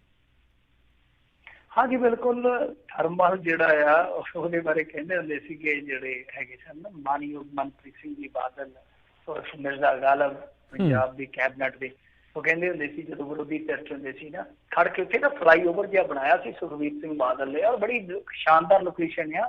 ਜਿਹੜੇ ਮਾਲਵੇ ਦੇ ਲੋਕ ਆ ਨਾ ਉਹ ਤੇ ਅਕਸਰ ਲੰਘਦੇ ਰਹਿੰਦੇ ਆ, ਜਦੋਂ ਬਠਿੰਡੇ ਦੇ ਵਿੱਚ ਐਂਟਰ ਹੁੰਦੇ ਇਧਰ ਬਲੋਕ ਸਾਈਡ ਤੋਂ, ਤੇ ਬੜੀ ਸ਼ਾਨਦਾਰ ਲੋਕੇਸ਼ਨ ਆ, ਤੰਦੂਰ ਜੇ ਲੱਗੇ ਆ। ਸਾਡੇ ਜਵਾਕ ਤੇ ਕਹਿੰਦੇ ਹੁੰਦੇ ਤੇ ਰੋਟੀਆਂ ਕਿਵੇਂ ਪਕਾਉਂਦੇ ਆ, ਉਹ ਜਿਹੜੇ ਹੁੰਦੇ ਨੇ ਥਰਮਲ ਦੇ ਤੰਦੂਰ ਜੇ, ਤਾਂ ਸਾਡੇ ਜਵਾਕ ਤੇ ਬੜੇ ਹੈਰਾਨ ਹੁੰਦੇ, ਕਹਿੰਦੇ ਕਿ ਇਹ ਰੋਟੀਆਂ ਪੌੜੀ ਲਾ ਕੇ ਪਕਾਉਂਦੇ ਇਹਦੇ ਵਿੱਚ। ਫਿਰ ਉਹਨਾਂ ਨੂੰ ਦੱਸੀਦਾ ਕਿ ਨਹੀਂ, ਇੱਥੇ ਬਿਜਲੀ ਬਣਦੀ ਆ ਜਿਹਦੇ ਨਾਲ ਤੁਹਾਡੇ ਟੈਲੀਵਿਜ਼ਨ ਸਟੀਰੀਓ ਵਗੈਰਾ ਚੱਲਦੇ ਆ। ਤਾਂ ਖੈਰ ਉਹ ਬਹੁਤ ਵਧੀਆ ਵਿਊ ਆ, ਜੇ ਕਿਸੇ ਨੇ ਦੇਖਣਾ ਹੋਵੇ ਦੇਖ ਲਿਓ। ਮੇਰੇ ਖਿਆਲ ਦੇ ਨਾਲ ਗਾਂ ਤੇ ਜਵਾਕਾਂ ਨੂੰ ਆਪਾਂ ਗੂਗਲ ਤੇ ਦਿਖਾਇਆ ਕਰਾਂਗੇ, ਆ ਬਠਿੰਡੇ ਦੇ ਵਿੱਚ ਹੁੰਦੀਆਂ ਸਨ ਚੀਜ਼ਾਂ। ਮੈਨੂੰ ਝੀਲਾਂ ਕੋਲ ਬਠਿੰਡੇ ਕੋਠੀ ਪਾ ਦੇ ਮਈਆ ਗਾਣਾ ਵੀ ਸੁਣਿਆ ਹੋਣਾ ਤੁਸੀਂ। ਤੇ ਉਹ ਇਸੇ ਕਰਕੇ ਸੀ ਕਿਉਂਕਿ ਉੱਥੇ ਝੀਲਾਂ ਨੇ, ਥਰਮਲ ਕਲੋਨੀ ਆ ਇੱਕ 200-250 ਕਿੱਲਿਆਂ 'ਚ, ਸਵਾਹ ਦਾ ਡੰਪ ਆ ਇੱਕ 800-900 ਕਿੱਲਿਆਂ 'ਚ, ਕੁੱਲ ਮਿਲਾ ਕੇ ਇਸ ਤਰ੍ਹਾਂ ਉੱਥੇ 2000 ਕਿੱਲਾ ਜ਼ਮੀਨ ਅਕਵਾਇਰ ਕੀਤੀ ਗਈ ਸੀ। ਸ਼ਾਇਦ 1965 ਸਾਡੇ ਜੰਮਣ ਤੋਂ ਪਹਿਲਾਂ ਦੀ ਗੱਲ ਹੈ, ਕਿਉਂਕਿ ਸਾਰਾ ਇੱਥੇ ਟਿੱਬਾ ਹੀ ਹੁੰਦਾ ਸੀ, ਟਿੱਬਾਵਾਦ। ਉਹ ਜਿਵੇਂ ਮੂਸੇ ਵਾਲਾ ਨਹੀਂ ਕਹਿੰਦਾ ਮੇਰਾ ਟਿੱਬਿਆਂ ਵਿੱਚ ਪਿੰਡ ਕੁੜੇ ਤੋਂ ਪਤਾ ਨਹੀਂ ਅੱਗੇ ਕੀ ਕਹਿੰਦਾ, ਤੇ ਇਹ ਸਾਰੇ ਟਿੱਬੇ ਹੀ ਸਨ। ਤਾਂ ਉਸ ਟਾਈਮ ਗੁਰੂ ਨਾਨਕ ਜੀ ਦੇ ਨਾਮ ਤੇ ਇਹ ਥਰਮਲ ਪਲਾਂਟ ਖੋਲਿਆ ਗਿਆ। ਲੋਕਾਂ ਨੇ ਹੱਸ ਕੇ ਜ਼ਮੀਨ ਦਿੱਤੀ ਸੀ ਕਿ ਚਲੋ ਸਾਡੇ ਟਿੱਬਿਆਂ 'ਚ ਵੀ ਰੌਣਕ ਬਣ ਲੱਗੀ ਆ। ਸੋ ਅੱਜ ਗੁਰੂ ਨਾਨਕ ਜੀ ਦੇ ਨਾਮ ਤੇ ਬਣਾਇਆ ਗਿਆ ਥਰਮਲ, ਔਰ ਉਸ ਵੇਲੇ ਬਹੁਤ ਮੈਂ ਕਹੂੰਗਾ ਕਿ ਕੌਡੀਆਂ ਦੇ ਭਾਅ ਜਾਂ ਮੁਫਤੋਂ ਮੁਫਤੀ ਲਈ ਜ਼ਮੀਨ ਅੱਜ ਕਰੋੜਾਂ ਨੂੰ ਇਹ ਵੇਚ ਰਹੇ ਆ। ਪੁੱਡਾ ਨੂੰ ਇਹਨਾਂ ਨੇ ਦੇਤੀ ਆ 200 ਕਿੱਲਾ, ਉਹ ਹੁਣ ਡਿਵੈਲਪ ਕਰਕੇ ਅੱਗੇ ਵੱਟਣਗੇ ਨਵਾਂ। ਸੋ ਇਹਦਾ ਭੋਗ ਪੈਣ ਜਾ ਰਿਹਾ ਥਰਮਲ ਦਾ, ਔਰ ਨਾਲ ਥਰਮਲ ਨਾਲ ਜੁੜੀ ਜ਼ਮੀਨ ਦਾ ਟੋਟੇ ਟੋਟੇ ਕਰਕੇ ਵੇਚਣਗੇ। ਸੋ ਇਹ ਤੁਸੀਂ ਦੇਖ ਹੀ ਲਿਆ ਹੋਣਾ, ਖਬਰਾਂ ਸੁਣ ਲਈਆਂ ਹੋਣੀਆਂ ਕਿ ਬਾਬਾ ਬੰਦਾ ਸਿੰਘ ਬਹਾਦਰ ਜੀ ਦੀ ਯਾਦਗਾਰ ਜਿਹੜੀ ਆ ਉਹ ਵੀ ਇਹਨਾਂ ਨੇ PPP ਮਾਡਲ ਦੇ ਅਧੀਨ ਲੈ ਆਂਦੀ ਆ। ਉਹ ਵੀ ਹੁਣ ਉਹਦੇ 'ਚ ਪ੍ਰਾਈਵੇਟ ਪਲੇਅਰ ਆ ਕੇ ਸਾਂਭ ਸੰਭਾਈ ਕਰਨਗੇ। ਦੂਸਰੇ ਪਾਸੇ ਇਹਨਾਂ ਦੇ ਜਿਹੜੇ ਹੈਗੇ ਕੰਮਕਾਰੋ ਤੁਸੀਂ ਦੇਖਦੇ ਰਹਿੰਦੇ ਹੋ, ਰਿਵਿਊ ਕਰਦੇ ਰਹਿੰਦੇ ਹੋ ਕਿ ਕਿਸ ਤਰ੍ਹਾਂ ਠੂਠਾ ਫੜ ਕੇ ਇੱਕ ਐਸਾ ਸੂਬਾ ਜਿਹੜਾ ਉਹ ਦਿੱਲੀ ਦੇ ਮੂਹਰੇ ਖੜਿਆ ਰਹਿੰਦਾ, ਜਿਸ ਸੂਬੇ ਦੇ ਕੋਲ ਸੁੱਖ ਨਾਲ ਸਾਰੇ ਵਸੀਲੇ ਹੈਗੇ ਆ।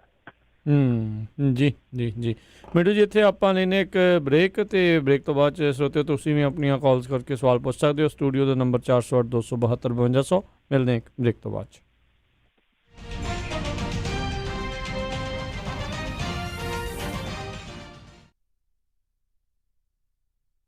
ਸੱਚੀ ਮੈਨੂੰ ਤਾਂ ਬਹੁਤ ਫਿਕਰ ਲੱਗੀ ਹੋਈ ਆ। ਪਹਿਲਾਂ ਘਰ ਮਸਾ ਪਸੰਦ ਆਇਆ ਤੇ ਹੁਣ ਮੈਟਰਸ ਤੇ ਫਰਨੀਚਰ ਲੈਣ ਵਾਸਤੇ ਪਤਾ ਨਹੀਂ ਕਿਹੜੇ-ਕਿਹੜੇ ਸਟੋਰ 'ਚ ਜਾਣਾ ਪੈਣਾ। ਉਹ ਤੂੰ ਫਿਕਰ ਕਾਤੋਂ ਕਰਦੀ ਆ? ਆਪਾਂ ਚੱਲਦੇ ਆ ਮੈਟਰਸ ਐਂਡ ਫਰਨੀਚਰ ਐਕਸਪ੍ਰੈਸ ਵਾਲਿਆਂ ਦੇ। ਸਭ ਕੁਝ ਉੱਥੋਂ ਹੀ ਮਿਲ ਜਾਣਾ।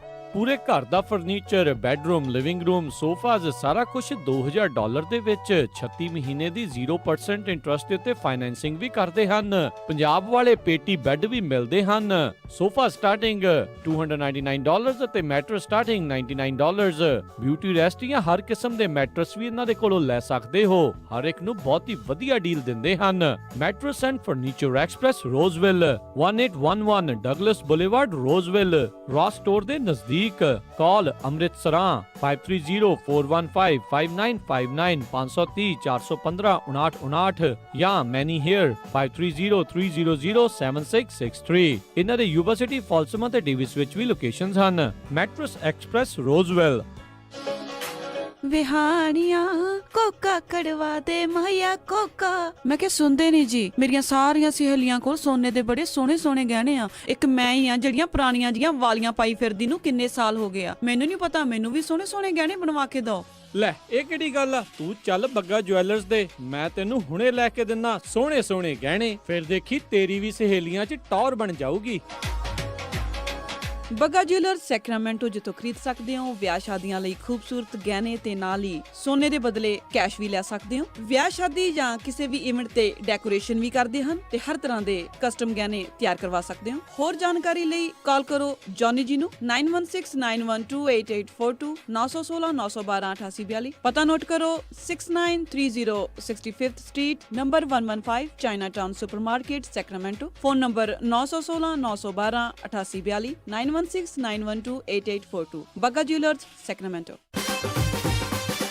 ਸਤਿ ਸ੍ਰੀ ਅਕਾਲ ਮੈਡਮ ਜੀ, ਪਤਾ ਲੱਗਾ ਸੀ ਤੁਹਾਡੇ ਬੱਚੇ ਦਾ ਵਿਆਹ। ਮੈਂ ਸੋਚਿਆ ਵੀ ਜਾ ਕੇ ਪਤਾ ਕਰੀਏ। ਲਿਖਾਓ ਕੀ ਕੀ ਰਿਕੁਆਇਰਮੈਂਟ ਹੈ। ਹਾਂਜੀ ਦੇਖੋ 1300 ਤੋਂ 1400 ਤੱਕ ਦੀ ਸਾਡੀ ਗੈਦਰਿੰਗ ਹੋਏਗੀ। ਐਨੀ? ਤੇ ਪਾਰਟੀ ਹਾਲ ਮੈਨੂੰ ਬਿਲਕੁਲ ਨਵਾਂ ਨਕੋਰ ਚਾਹੀਦਾ। ਅੱਛਾ ਜੀ। ਤੇ ਫੂਡ ਦੀ ਕੁਆਲਿਟੀ ਨਾਲ ਪਲੀਜ਼ ਕੋਈ ਕੰਪਰੋ ਨਹੀਂ ਚਾਹੀਦਾ। ਅੱਛਾ ਜੀ। ਤੇ ਡੈਕੋਰੇਸ਼ਨ ਜਿਹੜੀ ਉਹ ਬਿਲਕੁਲ ਲਾਜਵਾਬ ਹੋਵੇ। ਅੱਛਾ ਜੀ। ਐਂਡ ਮੋਰ ਓਵਰ ਇੰਨੀ ਕੁ ਗੈਦਰਿੰਗ ਆ ਤਾਂ ਪਾਰਕਿੰਗ ਸਪੇਸ ਵੀ ਖੁੱਲੀ ਹੋਣੀ ਚਾਹੀਦੀ ਆ। ਚੰਗਾ ਫਿਰ ਮੈਡਮ ਜੀ, ਮੈਂ ਤੇ ਚੱਲਦਾ। ਹੁਣ ਤੁਸੀਂ ਕਿੱਥੇ ਚੱਲੇ? ਇੰਨਾ ਵੱਡਾ ਕੰਮ ਸਾਡੇ ਕੋਲੋਂ ਨਹੀਂ ਸੰਭਿਆ ਜਾਣਾ। ਮਿਰਾਜ ਫॉर ਯੂ ਵਾਲੇ ਰਾਜਾ ਸਿੰਘ ਨੂੰ ਫੋਨ ਕਰ ਲਓ। ਮਿਰਾਜ ਬੈਂਕਟ ਹਾਲ, ਜਿਨ੍ਹਾਂ ਕੋਲ ਨੇ 2 ਬੈਂਕਟ ਹਾਲ 300 ਤੇ 1000 ਦੀ ਕਪੈਸਿਟੀ ਵਾਲੇ। ਮਿਰਾਜ ਬੈਂਕਟ ਹਾਲ, ਜਿਨ੍ਹਾਂ ਕੋਲ ਹੈ ਨੰਬਰ 1 ਕੇਟਰਿੰਗ ਇਨ ਟਾਊਨ, ਬੈਸਟ ਸਵੀਟਸ ਤੇ ਤੁਹਾਡੇ ਫੰਕਸ਼ਨ ਲਈ best ambience. For more information, call Raja Singh 9168656659 या परमप्रीत Singh Daddy 6615103143। ਮੈਨੂੰ ਚੂੜੀਆਂ ਚੜਾ ਦੇ ਚੰਨਵੇ, ਮੈਂ ਠਮ ਠਮ ਨੱਚਦੀ ਫਿਰਾਂ। ਗਹਿਣੇ ਤਾਂ ਜੀ ਮੈਂ ਸਿਰਫ ਨੂਰ ਮਹਿਲ ਜਿਊਲਰ ਯੂਬਾ ਸਿਟੀ ਵਾਲਿਆਂ ਤੋਂ ਬਣਵਾਉਣੇ ਆ। ਨੂਰ ਮਹਿਲ ਜਿਊਲਰਸ ਯੂਬਾ ਸਿਟੀ ਵਾਲੇ ਹੁਣ ਖੁੱਲ ਚੁੱਕੇ ਹਨ ਸੈਕਰਾਮੈਂਟੋ ਵਿੱਚ ਵੀ। ਸੋਹਣੇ ਲੇਟੈਸਟ ਨਵੇਂ ਡਿਜ਼ਾਈਨ ਦੇ ਗਹਿਣੇ 1990 ਤੋਂ ਗਹਿਣਿਆਂ ਦੇ ਨਾਲ ਸਜਾ ਰਹੇ ਨੇ ਲੋਕਾਂ ਨੂੰ ਅਤੇ ਇਹਨਾਂ ਦੇ ਨਾਮ ਵਿੱਚ ਸ਼ਿਓਰਿਟੀ ਆ। ਹਰ ਤਰ੍ਹਾਂ ਦੇ ਖੂਬਸੂਰਤ 22, 23, 24 ਕੈਰਟ ਦੇ ਸੋਨੇ ਚਾਂਦੀ ਅਤੇ ਹੀਰੇ ਦੇ ਗਹਿਣੇ ਖਰੀਦ ਸਕਦੇ ਹੋ। ਭਾਵੇਂ ਸੋਨੇ ਚਾਂਦੀ ਦੇ ਸਿੱਕੇ ਖਰੀਦੋ ਜਾਂ ਫਿਰ ਬਣਵਾਓ ਕਸਟਮ ਡਿਜ਼ਾਈਨ ਦੇ ਖੂਬਸੂਰਤ ਗਹਿਣੇ। ਰਾਸ਼ੀ ਨਗ ਵਾਲੀਆਂ ਮੁੰਦਰੀਆਂ ਵੀ ਖਰੀਦ ਸਕਦੇ ਹੋ। ਨੂਰ ਮਹਿਲ ਜਿਊਲਰ ਤੁਹਾਡੀ ਸੇਵਾ ਦੇ ਵਿੱਚ ਹਾਜ਼ਰ ਨੇ। ਪੁਰਾਣੇ ਗਹਿਣੇ ਵੇਚ ਸਕਦੇ ਹੋ ਅਤੇ ਖੁੱਲੇ ਰਹਿੰਦੇ ਹਨ ਸਵੇਰੇ 10:30 ਵਜੇ ਤੋਂ ਸ਼ਾਮੀ 7 ਵਜੇ ਤੱਕ। ਵਧੇਰੇ ਜਾਣਕਾਰੀ ਲਈ ਗੱਲ ਕਰ ਸਕਦੇ ਹੋ 916 692 8121 9166928121। Noor Mahal jewellers, Sacramento, 2840 Del Paso road, suite 200, Sacramento. ਅਤੇ ਯਾਦ ਰੱਖੋ Chaman Lal, Noor Mahal jewellers Yuba city ਵਾਲਿਆਂ ਨੂੰ। ਸਤਿ ਸ਼੍ਰੀ ਅਕਾਲ ਦੋਸਤੋ, ਮੈਂ ਹਾਂ ਆਪ ਜੀ ਦਾ ਸੁਰਿੰਦਰ ਛਿੰਦਾ। ਸਤਿ ਸ੍ਰੀ ਅਕਾਲ, ਮੈਂ ਰਣਜੀਤ ਬਾਵਾ। ਸਤਿ ਸ਼੍ਰੀ ਅਕਾਲ, ਮੈਂ ਤੁਹਾਡਾ ਆਪਣਾ ਰਵਿੰਦਰ ਗਰੇਵਾਲ। ਤੁਸੀਂ ਸੁਣ ਰਹੇ ਹੋ ਪੰਜਾਬੀ ਰੇਡੀਓ USA।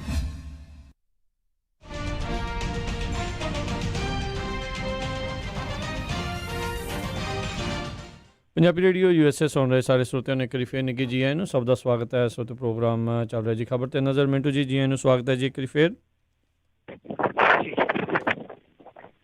ਜੀ। ਤੇ ਸਰੋਤਿਓ ਤੁਸੀਂ ਵੀ ਕਾਲ ਕਰਕੇ ਜੇ ਮਿੰਟੂ ਜੀ ਨੂੰ ਹੁਣ ਸਵਾਲ ਪੁੱਛਣਾ ਚਾਹੁੰਦੇ ਹੋ ਤਾਂ ਪੁੱਛ ਸਕਦੇ ਹੋ। ਕਾਲ ਕਰਨ ਦੇ ਲਈ ਨੰਬਰ ਹੈ 408 272 5200 4082725200।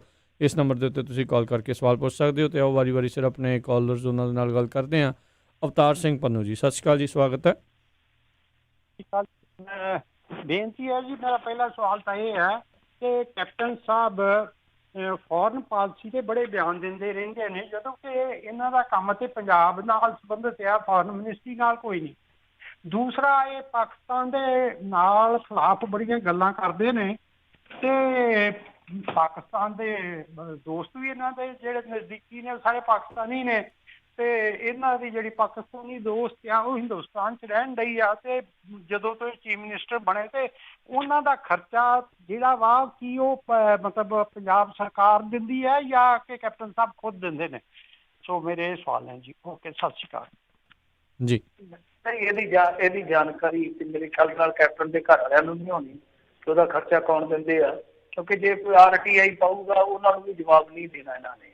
ਪਰ ਬਹੁਤ ਵੱਡੀ ਗੱਲ ਆ ਕਿ ਜਿਸ ਪਾਕਿਸਤਾਨ ਨੂੰ ਇਹ ਅਕਸਰ ਭੰਡਦੇ ਆ, ਉਸੇ ਪਾਕਿਸਤਾਨ ਦੇ ਇੱਕ ਡਿਫੈਂਸ ਦੀ ਲੇਖਿਕਾ ਨੂੰ ਘਰੇ ਉੱਥੇ ਬਿਠਾ ਕੇ ਸਟੇਟ ਗੈਸਟ ਦਾ ਦਰਜਾ ਦੇਣਾ, ਉਹਦਾ ਇੰਨਾ ਇਨਫਲੂਐਂਸ ਰਹਿਣਾ ਅਫਸਰਸ਼ਾਹੀ ਦੇ ਵਿੱਚ, ਵਾਕਿਆ ਹੀ ਜਵਾਬਦੇਹੀ ਜਿਹੜੀ ਆ ਬਣਦੀ ਆ। ਪਰ ਕਾਂਗਰਸੀ ਵੀ ਭੱਜ ਜਾਂਦੇ ਆ ਜਵਾਬ ਦੇਣ ਤੋਂ। ਤੇ ਕੈਪਟਨ ਅਮਰਿੰਦਰ ਸਿੰਘ ਨੂੰ ਕਦੇ ਪੱਤਰਕਾਰਾਂ ਨੇ ਪੁੱਛਿਆ ਹੀ ਨਹੀਂ। ਇਹ ਸਾਡੀ ਕਮਜ਼ੋਰੀ ਆ ਮੀਡੀਆ ਦੀ ਕਿ ਅਸੀਂ ਐਡਾ ਸੈਂਸਿਟਿਵ ਮੁੱਦਾ ਹੈ ਜਿਹੜਾ ਉਹ ਅਸੀਂ ਕਿਸੇ ਪ੍ਰੈਸ ਕਾਨਫਰੰਸ 'ਚ ਨਹੀਂ ਚੱਕ ਸਕੇ। ਸੋ ਉਹ ਜਿਹੜੇ ਵੱਡੇ ਪੱਤਰਕਾਰ ਆ, ਬਹੁਤ ਵੱਡੇ ਪੱਤਰਕਾਰ ਆ, VIP ਪੱਤਰਕਾਰ ਆ, ਇਹ ਉਹਨਾਂ ਵਾਸਤੇ ਆ ਕਿ ਜਿਹੜੇ ਉਹ ਇਹਨਾਂ ਦੀਆਂ ਪ੍ਰੈਸ ਕਾਨਫਰੰਸਾਂ ਦੇ ਸੱਦੇ ਤੇ ਜਾਂਦੇ ਆ, ਉਹ ਕਦੇ ਸਵਾਲ ਕਰਨ ਦੀ ਜ਼ਰੂਰਤ ਕਰਨਗੇ ਅਸੀਂ ਉਮੀਦ ਹੀ ਕਰ ਸਕਦੇ ਹਾਂ। ਸੋ ਦੂਜੀ ਚੀਜ਼ ਜਿਹੜੀ ਆ ਕਿ ਫੋਰਨ ਪਾਲਿਸੀ ਤੇ ਦੇਖੋ ਤੁਸੀਂ ਵੀ ਦੇ ਸਕਦੇ ਹੋ ਟਿੱਪਣੀ, ਤੇ ਕੈਪਟਨ ਸਾਹਿਬ ਵੀ ਆਜ਼ਾਦ ਨੇ, ਪਰ ਤੁਸੀਂ ਬੋਲ ਕੀ ਰਹੇ ਹੋ, ਕੈਪਟਨ ਸਾਹਿਬ ਬੋਲ ਕੀ ਰਹੇ, ਮਾਇਨਾ ਇਹ ਰੱਖਦਾ ਕਿ ਤੁਸੀਂ ਨਵਾਂ ਕੀ ਦੇ ਰਹੇ ਹੋ। ਮੰਨ ਲਓ ਜੇ ਮੇਰੇ ਤੋਂ ਕੋਈ ਪੁੱਛੇ ਕਿ ਹਾਂ ਭਾਈ ਤੂੰ ਬੋਲ ਫੋਰਨ ਪਾਲਿਸੀ ਤੇ ਤੂੰ ਕਿਉਂ ਨਹੀਂ ਬੋਲਦਾ, ਤਾਂ ਮੈਂ ਤੇ ਸਵਾਲ ਕਰੂੰਗਾ ਨਾ ਕਿ ਤੁਸੀਂ ਆਪਣੇ ਆਂਢ ਗੁਆਂਢ ਸਾਊਥ ਏਸ਼ੀਆ ਦੇ ਵਿੱਚ ਜਿਹੜੇ ਮਿੱਤਰ ਦੇਸ਼ ਸੀ ਕਿਉਂ ਗਵਾਣਾ ਹੈ, ਜਾਂ ਤੇ ਹਰ ਗੱਲ ਕਹੋ, ਤੇ ਜਾਂ ਤੁਸੀਂ ਇਹ ਗੱਲ ਕਹੋ ਕਿ ਗਾਂ ਤੁਸੀਂ ਕੀ ਕਰ ਸਕਦੇ ਆ, ਤੁਸੀਂ ਆਪਣਾ ਵਿਚਾਰ ਰੱਖੋ। ਠੀਕ ਹੈ ਨਾ। ਇਹ ਘਸੀ ਪਿੱਟੀ ਡਾਇਲੋਗ ਬਾਜ਼ੀ ਅਸੀਂ ਬਹੁਤ ਲੰਮੇ ਸਮੇਂ ਤੋਂ ਸੁਣਦੇ ਆਏ ਆ ਕਿ ਇੱਕ ਦੀ ਥਾਂ ਤੇ 3 ਲੈ ਆਓ, ਗੋਲੀਆਂ ਮਾਰ ਦਿਓ, ਬਦਲਾ ਲੈ ਲਿਓ। ਅੱਜ ਤੱਕ ਨਿਬੜਿਆ ਕੁਛ? ਅੱਜ ਤੱਕ ਨਿਕਲਿਆ ਇਹਦੇ ਵਿੱਚੋਂ ਕੁਛ? ਸੋ ਮੈਂ ਤਾਂ ਡਰਪੋਕ ਜਿਹਾ ਬੰਦਾ, ਮੈਂ ਤੇ ਕਹਿੰਦਾ ਕਿ ਭਾਈ ਜੀਓ ਤੇ ਜੀਣ ਦਿਓ। ਨਾ ਮੈਂ ਲੜ ਸਕਦਾ ਕਿਸੇ ਦੇ ਨਾਲ, ਤੇ ਨਾ ਮੈਂ ਇਹ ਕਹਿੰਦਾ ਕਿ ਕੋਈ ਮੇਰੇ ਘਰ ਚੜ ਕੇ ਆਵੇ ਲੜਨ ਮੇਰੇ ਨਾਲ। ਦੂਜੀ ਗੱਲ ਇਹ ਹੈ ਕਿ ਜੇ ਕਹਿਣਾ ਹੋਵੇ ਕਿ ਕਿਸ ਤਰ੍ਹਾਂ ਭਾਈ ਜੇ ਕੋਈ ਨਹੀਂ ਖੜਦਾ ਤੇ ਠੀਕ ਆ, ਫਿਰ ਉਹਨੂੰ ਕਿਤੇ ਨਾ ਕਿਤੇ ਨੱਪਣਾ ਪੈਂਦਾ। ਉਹਦੀ ਕਮਜ਼ੋਰੀ ਦੇਖੋ, ਤਾਂ ਇਹਨਾਂ ਦੀ ਕਮਜ਼ੋਰੀ ਤੁਹਾਡੇ ਸਾਹਮਣੇ ਆ। ਹਾਂਗਕਾਂਗ ਦਾ ਮੁੱਦਾ, ਮੰਗੋਲੀਆ ਨਾਲ ਡਿਸਪਿਊਟ ਆ, ਤਾਈਵਾਨ ਨਾਲ ਡਿਸਪਿਊਟ ਆ, ਵੀਅਤਨਾਮ ਨਾਲ ਡਿਸਪਿਊਟ ਆ, ਬਹੁਤ ਸਾਰੇ ਮੁਲਕਾਂ ਦੇ ਨਾਲ ਡਿਸਪਿਊਟ ਆ। ਜੇ ਆਪਾਂ ਦੇਖੀਏ ਤਾਂ ਉਸ ਖਿੱਤੇ ਦੇ ਵਿੱਚ ਸਾਊਥ ਏਸ਼ੀਅਨ ਸੀ ਦੇ ਵਿੱਚ ਜਾਂ ਉਸ ਇਲਾਕੇ ਦੇ ਵਿੱਚ ਜਾਪਾਨ ਨਾਲ ਬਹੁਤ ਲੋਕਾਂ ਨਾਲ ਆ। ਤਾਂ ਤੁਸੀਂ ਵੀ ਦੁੱਖ ਦੀ ਰਗ ਤੇ ਕਿਤੇ ਨਾ ਕਿਤੇ ਹੱਥ ਰੱਖਦੇ ਹੋ। ਉਈਗਰ ਮੁਸਲਮਾਨਾਂ ਦੇ ਨਾਲ ਜ਼ੁਲਮ ਕਰਨ ਡਏ ਆ, ਬਹੁਤ ਜ਼ਿਆਦਾ ਜ਼ੁਲਮ ਕਰਨ ਡਏ ਆ ਉਈਗਰ ਮੁਸਲਮਾਨਾਂ ਦਾ। ਤੁਹਾਡੀ ਇੱਥੇ ਮੇਰੇ ਖਿਆਲ ਦੇ ਨਾਲ ਕਾਂਗਰਸ ਦੇ ਵਿੱਚ ਮੁੱਦਾ ਵੀ ਉੱਠ ਚੁੱਕਾ ਹੈ US ਦੇ ਵਿੱਚ। ਤਾਂ ਇਹੋ ਜਿਹੀ ਗੱਲ ਜਿੱਥੇ US ਖੁੱਲ ਕੇ ਬੋਲਣ ਡਿਆ, ਤੁਹਾਡਾ ਸਾਥੀ ਬੋਲਣ ਡਿਆ, ਤਾਂ ਉੱਥੇ ਤੁਸੀਂ ਵੀ ਬੋਲੋ ਖੁੱਲ ਕੇ। ਫਿਰ ਹੋਰ ਕੀ ਆ ਜੀ। ਅਗਲੇ ਕਾਲਰ ਨੇ ਅਮਨਦੀਪ ਜੀ। ਸਤਿ ਸ਼੍ਰੀ ਅਕਾਲ। ਸਤਿ ਸ਼੍ਰੀ ਅਕਾਲ ਦੋਵਾਂ ਵੀਰਾਂ ਨੂੰ ਜੀ। ਸਤਿ ਸ਼੍ਰੀ ਅਕਾਲ। ਮੇਰੇ 2 ਸਵਾਲ ਨੇ ਜੀ। ਇੱਕ ਤਾਂ ਸਵਾਲ ਪਹਿਲਾ ਜੀ, ਜਿਹੜੇ 30,000 ਸਿੱਖ ਪੰਜਾਬੀ ਕਿਸਾਨ ਯੂਪੀ ਤੋਂ ਉਜਾੜ ਰਹੇ ਨੇ, ਕੀ ਇਹ ਕੇਂਦਰ ਸਰਕਾਰ ਜਾਂ ਯੂਪੀ ਸਰਕਾਰ ਦੀ ਕੋਈ ਸਾਜ਼ਿਸ਼ ਹੈ? ਤੇ ਦੂਜਾ ਸਵਾਲ ਮਿੰਟੂ ਜੀ ਤੁਹਾਡੇ ਲਈ, ਕਿ ਕੇਂਦਰ ਆਪਣੀ ਪੰਜਾਬ ਸਰਕਾਰ ਜਾਂ ਕਾਂਗਰਸ ਜਾਂ ਅਕਾਲੀ ਦਲ ਇਹਨਾਂ ਦੇ ਲਈ ਕੋਈ ਹੱਕ ਦੇ ਵਿੱਚ ਕੁਝ ਕਰ ਰਹੇ ਨੇ? ਔਰ ਜਿਹੜੇ ਨਵਜੋਤ ਸਿੰਘ ਸਿੱਧੂ ਹੈਗੇ ਨੇ, ਉਹ ਹਰ ਵੇਲੇ ਪੰਜਾਬੀਆਂ ਦੇ ਹੱਕ ਵਿੱਚ ਖੜੇ ਰਹਿੰਦੇ ਨੇ, ਉਹਨਾਂ ਦਾ ਕੋਈ ਇਸ ਵੇਲੇ ਬਿਆਨ ਆਇਆ ਇਸ ਬਾਰੇ ਜੀ? ਧੰਨਵਾਦ। ਆਪਾਂ ਬਿਆਨ ਤੋਂ ਕੀ ਲੈਣਾ, ਆਪਾਂ ਹੱਲ ਵੇਖੀਏ ਕਿ ਹੱਲ ਕੌਣ ਕਰਵਾਉਂਦਾ। ਹੱਲ ਕਰਵਾਉਗੀ ਬੀਬਾ ਬਾਦਲ, ਜਿਹੜੀ ਕੇਂਦਰ ਦੀ ਵਜ਼ਾਰਤ ਦੇ ਵਿੱਚ ਆ। ਉਹਨਾਂ ਦਾ ਸਭ ਤੋਂ ਜ਼ਿਆਦਾ ਇਸ ਵੇਲੇ ਇਨਫਲੂਐਂਸ ਹੈ ਸਰਕਾਰ ਦੇ ਵਿੱਚ, ਉਹ ਕਰਵਾਉਣ। ਉਹੀ ਸਿੱਖਾਂ ਦੇ ਕਹਿੰਦੇ ਆ ਕਿ ਅਸੀਂ ਬਹੁਤ ਮੁਤਬਰ ਆ, ਅਸੀਂ ਬਹੁਤ ਵੱਡੇ ਆਗੂ ਤਾਂ ਕਰਵਾਉਣ। ਪਰ ਬੀਬਾ ਬਾਦਲ ਬਾਰੇ ਸ਼ਾਇਦ ਤੁਸੀਂ ਸਾਡਾ ਕੱਲ ਦਾ ਪ੍ਰੋਗਰਾਮ ਨਹੀਂ ਸੁਣਿਆ। ਅਸੀਂ ਦੱਸਿਆ ਸੀਗਾ ਤਫਸੀਲ ਪੂਰਵਕ, ਤੇ ਇਹ ਵੀ ਦੱਸਿਆ ਸੀਗਾ ਕਿ ਬੀਬਾ ਬਾਦਲ ਜੀ ਹੈ ਜਿਹੜੇ ਉਹ ਯੋਗੀ ਆਦਿੱਤਿਆਨਾਥ ਨਾਲ ਗੱਲ ਕਰ ਚੁੱਕੇ ਆ, ਔਰ ਕੈਪਟਨ ਅਮਰਿੰਦਰ ਸਿੰਘ ਹੋਰਾਂ ਨੇ ਬਾਅਦ ਕਿਹਾ ਕਿ ਮੈਂ ਵੀ ਗੱਲਬਾਤ ਕਰਨ ਜਾ ਰਿਹਾ।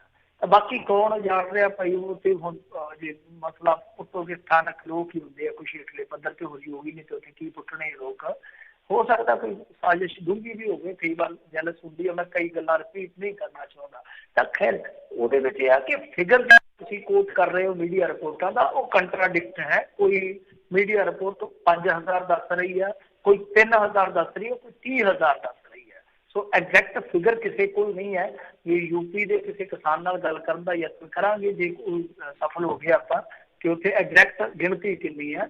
ਔਰ ਇਹ ਮੈਨੂੰ ਪਤਾ ਹੈ ਕਿ 1995 ਦੇ ਵਿੱਚ ਜ਼ਿਆਦਾਤਰ ਲੋਕ ਉੱਥੇ ਮੂਵ ਹੋਏ ਸੀਗੇ, ਵਧੀਆ ਉੱਥੇ ਉਹਨਾਂ ਦੇ ਕੋਲ ਜ਼ਮੀਨ ਆ, ਵਧੀਆ ਕਾਰੋਬਾਰ ਆ, ਤੇ ਕੀ ਕੁਝ ਹੋ ਰਿਹਾ ਉਹ ਲੀਗਲ ਐਸਪੈਕਟ ਤੋਂ ਵੇਖਣਾ ਪਏਗਾ ਕਿ ਕਿਸ ਮਾਮਲੇ ਦੇ ਵਿੱਚ ਕੋਈ ਕਮਜ਼ੋਰੀ ਲੱਭੀ ਉਹਨਾਂ ਨੇ।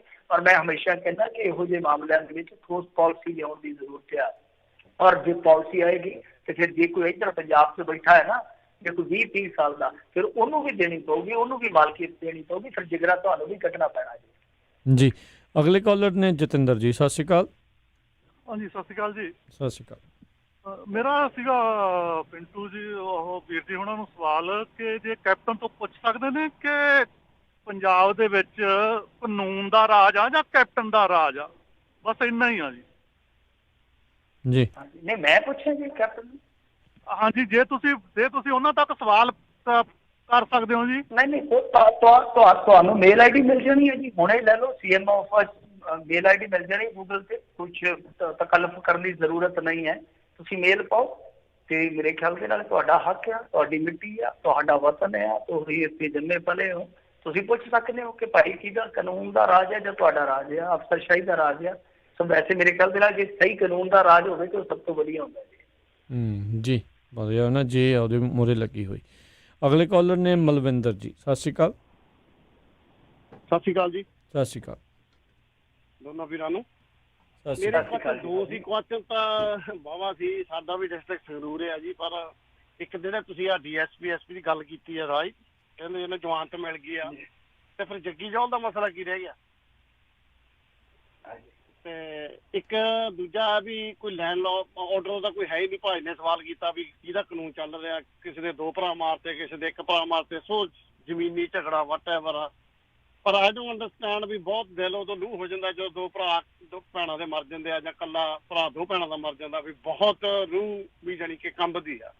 ਸੁਣ ਲੈਣ ਦੇ ਜੀ। ਨਹੀਂ ਦੇਖੋ ਹੁਣ ਭਾਜੀ ਝਗੜਿਆਂ ਦੇ ਵਿੱਚ ਤੇ ਇੱਥੇ ਵੀ ਮਰਡਰ ਹੁੰਦੇ ਹੋਣਗੇ ਨਾ, ਬਾਹਰ ਵੀ ਹੁੰਦੇ ਆ।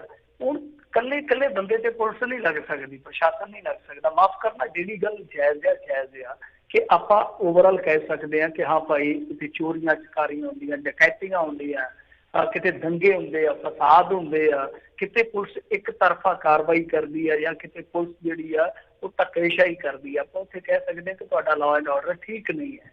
ਜੇ ਆਪਾਂ ਕਹੀਏ ਕਿ ਭਰਾ ਹੁਣ ਜ਼ਮੀਨ ਦੇਖੋ, ਹੁਣ ਅਸੀਂ ਵੀ ਖੇਤਾਂ 'ਚ ਰਹਿੰਦੇ ਹਾਂ, ਸਾਡਾ ਵੀ ਵੱਟ ਵੰਡੇ ਦਾ ਰੌਲਾ ਪਿਆ ਰਹਿੰਦਾ ਹੈ, ਤੇ ਚੁੱਕ ਕੇ ਕੋਈ ਮੇਰੇ ਸਿਰ ਦੇ ਵਿੱਚ ਮੇਰਾ ਕੋਈ ਚਾਚੇ ਤਾਏ ਦਾ ਮੁੰਡਾ ਕੁਹਾੜਾ ਮਾਰ ਦੇਵੇ ਤੇ ਉੱਥੇ ਕੈਪਟਨ ਦਾ ਥੋੜੀ ਦੋਸ਼ ਆ।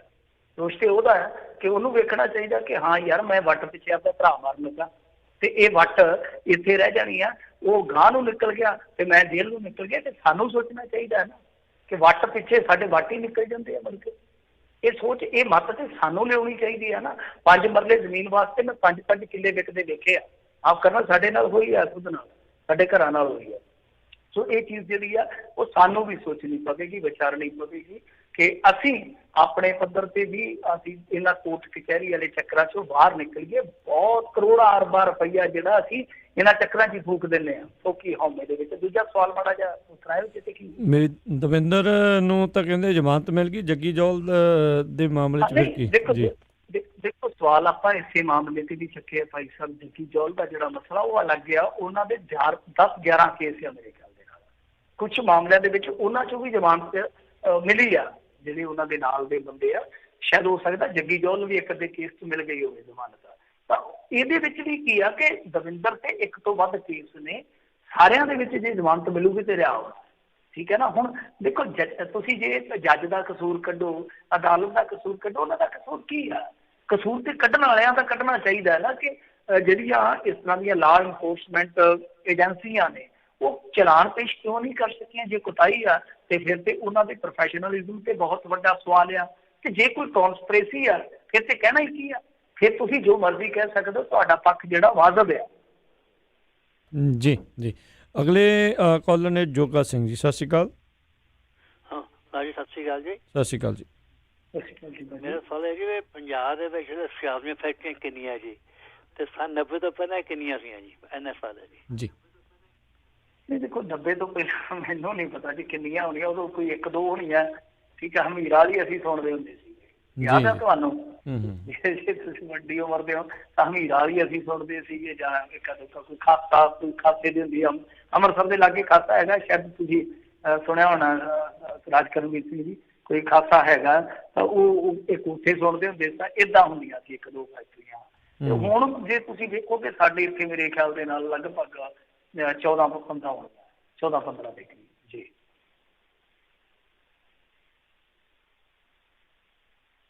ਹੈਲੋ ਜੀ ਜੀ ਮਿੰਟੂ ਜੀ, ਤੇ ਆਪਾਂ ਅਗਲੇ ਕਾਲਰ ਉਹਨਾਂ ਨਾਲ ਗੱਲ ਕਰਦੇ ਹਾਂ ਜੀ, ਜੁੜੇ ਹੋਏ ਨੇ ਬੂਟਾ ਸਿੰਘ ਜੀ। ਸਤਿ ਸ਼੍ਰੀ ਅਕਾਲ।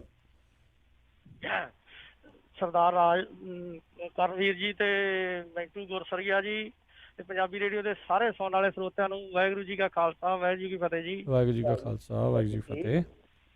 ਸੌਰੀ ਜੀ ਵੀ ਤੁਹਾਨੂੰ ਸਰਦਾਰ ਜੀ ਕਹਿ ਬਸਕੇ ਤੇ ਚੱਕਰਿਆ ਵੀ ਭਾਈ ਗੱਲ ਸੁਣੋ। ਪਹਿਲਾਂ ਤਾਂ ਮੈਂ ਕਰਦਾ ਕਮੈਂਟ, ਵੇਖੋ ਤਕੜੇ ਦੀ ਆ ਤਾਂ ਉਹਨੂੰ ਸਾਰੇ ਬੀਬਾ ਕਰਦੇ ਆ, ਤੇ ਜੇ ਮਾੜੀ ਆ ਤਾਂ ਕੋਈ ਉਹਨੂੰ ਅਗਲਾ ਕੌਰ ਵੀ ਤੇ ਪੁੱਠਾ ਸਿੱਧਾ ਬੋਲਦੇ ਆ ਹਨਾ।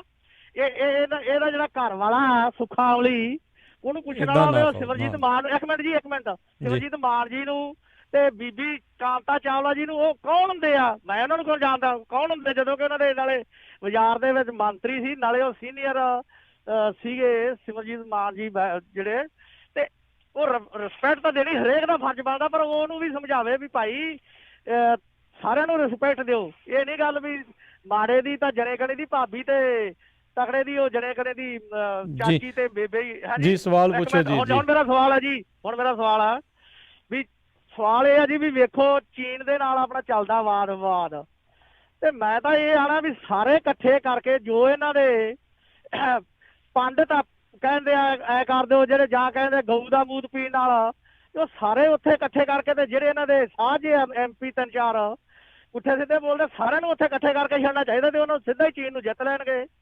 ਤੇ ਜੀ ਥੈਂਕ ਯੂ ਜੀ। ਇੰਨਾ ਹੀ ਸੀਗੇ, ਤੇ ਦੱਸੋ ਜੀ ਮਾੜਾ ਜਿਹਾ ਵੀ ਕੀ ਹੋਣਾ ਚਾਹੀਦਾ ਵੀ ਇਹ ਜੀ ਥੈਂਕ ਯੂ ਜੀ। ਨਹੀਂ ਦੇਖੋ ਭਾਜੀ, ਮੈਂ ਪਹਿਲੀ ਗੱਲ ਮੈਂ ਬੀਬਾ ਬਾਦਲ ਕਿਹਾ, ਮੈਂ ਕਹੂੰਗਾ ਠੀਕ ਹੈ, ਮੋਦੀ ਜੀ ਵੀ ਕਹੂੰਗਾ, ਕੈਪਟਨ ਸਾਹਿਬ ਵੀ ਕਹੂੰਗਾ, ਕਿਉਂਕਿ ਦੇਖੋ ਅਸੀਂ ਜਿੱਥੇ ਬੈਠੇ ਆ ਨਾ ਸਾਡੀ ਮਰਿਆਦਾ ਹੈ, ਰਾਜ ਕਰਨਵੀਰ ਸਿੰਘ ਦੀ ਆਪਣੀ ਮਰਿਆਦਾ ਹੈ, USA ਵਿੱਚ ਸਟੂਡੀਓ 'ਚ ਬੈਠੇ ਆ, ਮੈਂ ਇੱਥੇ ਇੰਡੀਆ 'ਚ ਬੈਠਾ, ਮੇਰੀ ਆਪਣੀ ਮਰਿਆਦਾ ਹੈ, ਮੇਰੇ ਪੇਸ਼ੇ ਦੀ ਮਰਿਆਦਾ ਹੈ, ਮੈਂ ਜਿੱਥੋਂ ਸਿੱਖਿਆ ਵਾ ਉਹਨਾਂ ਦੀ ਸਿਖਾਈ ਹੋਈ ਮੇਰੇ ਤੇ ਮਰਿਆਦਾ ਲਾਗੂ ਹੁੰਦੀ ਹੈ ਕਿ ਜੇ ਮੇਰੇ ਕੋਲ ਮਾਈਕ ਆ ਜਾਂ ਮੇਰੇ ਕੋਲ ਕਲਮ ਆ, ਇਹਦਾ ਮਤਲਬ ਇਹ ਨਹੀਂ ਕਿ ਮੈਂ ਕਿਰਦਾਰਾਂ ਦੇ ਨੇੜੇ ਲਾਉਣ ਲੱਗ ਜਾਵਾਂ। ਸੋ ਠੀਕ ਹੈ ਕਿ ਮੇਰਾ ਇੱਕ ਢੰਗ ਆ, ਮੈਂ ਹਰੇਕ ਨੂੰ ਰਿਸਪੈਕਟ ਦਿੰਦਾ, ਤੁਸੀਂ ਵੀ ਸਾਡੇ ਮਾਣਯੋਗ, ਤੁਸੀਂ ਕੀ ਸੋਚਦੇ ਹੋ ਕਿਸੇ ਪ੍ਰਤੀ, ਮੈਂ ਉਹਦੇ ਤੇ ਆਪਣੀ ਕੋਈ ਰਾਏ ਨਹੀਂ ਥੋਪਦਾ। ਸੋ ਇਹਨਾਂ ਕੁ ਜ਼ਰੂਰ ਤੁਸੀਂ ਵੀ ਐਡਜਸਟ ਕਰਿਓ ਕਿ ਅਸੀਂ ਕਿਸੇ ਨੂੰ ਸਨਮਾਨ ਦਿੰਦੇ ਹਾਂ ਤਾਂ ਉਹ ਸਾਡਾ ਪੇਸ਼ੇ ਇੱਕ ਤਰ੍ਹਾਂ ਨਾਲ ਕਹਿ ਲਈਏ ਨਾ ਕਿ ਜੈਸਚਰ ਹੈ, ਤਾਂ ਇਹ ਜ਼ਰੂਰ ਕਬੂਲ ਕਰਿਓ। ਵੈਸੇ ਮੈਂ ਤੁਹਾਨੂੰ ਵੀ ਬੇਨਤੀ ਕਰੂੰਗਾ ਕਿ ਅੱਖ ਨਾਲ ਕੀ ਹੋਣਾ, ਸੁਖਬੀਰ ਸਿੰਘ ਬਾਦਲ ਤੱਕ ਕੀ ਪਹੁੰਚ ਜਾਊਗਾ ਜਾਂ ਕੋਈ ਉਹਦੇ ਤੇ ਅਸਰ ਹੋ ਜਾਣਾ ਇਹਨਾਂ ਚੀਜ਼ਾਂ ਦਾ। ਸਾਨੂੰ ਆਪਣੀ ਬੋਲੀ ਜਿਹੜੀ ਆਪਣੀ ਲੈਂਗੁਏਜ ਜਿਹੜੀ ਹੈ ਨਾ ਉਹ ਕਦੇ ਵੀ ਵਿਗਾੜਨੀ ਨਹੀਂ ਚਾਹੀਦੀ।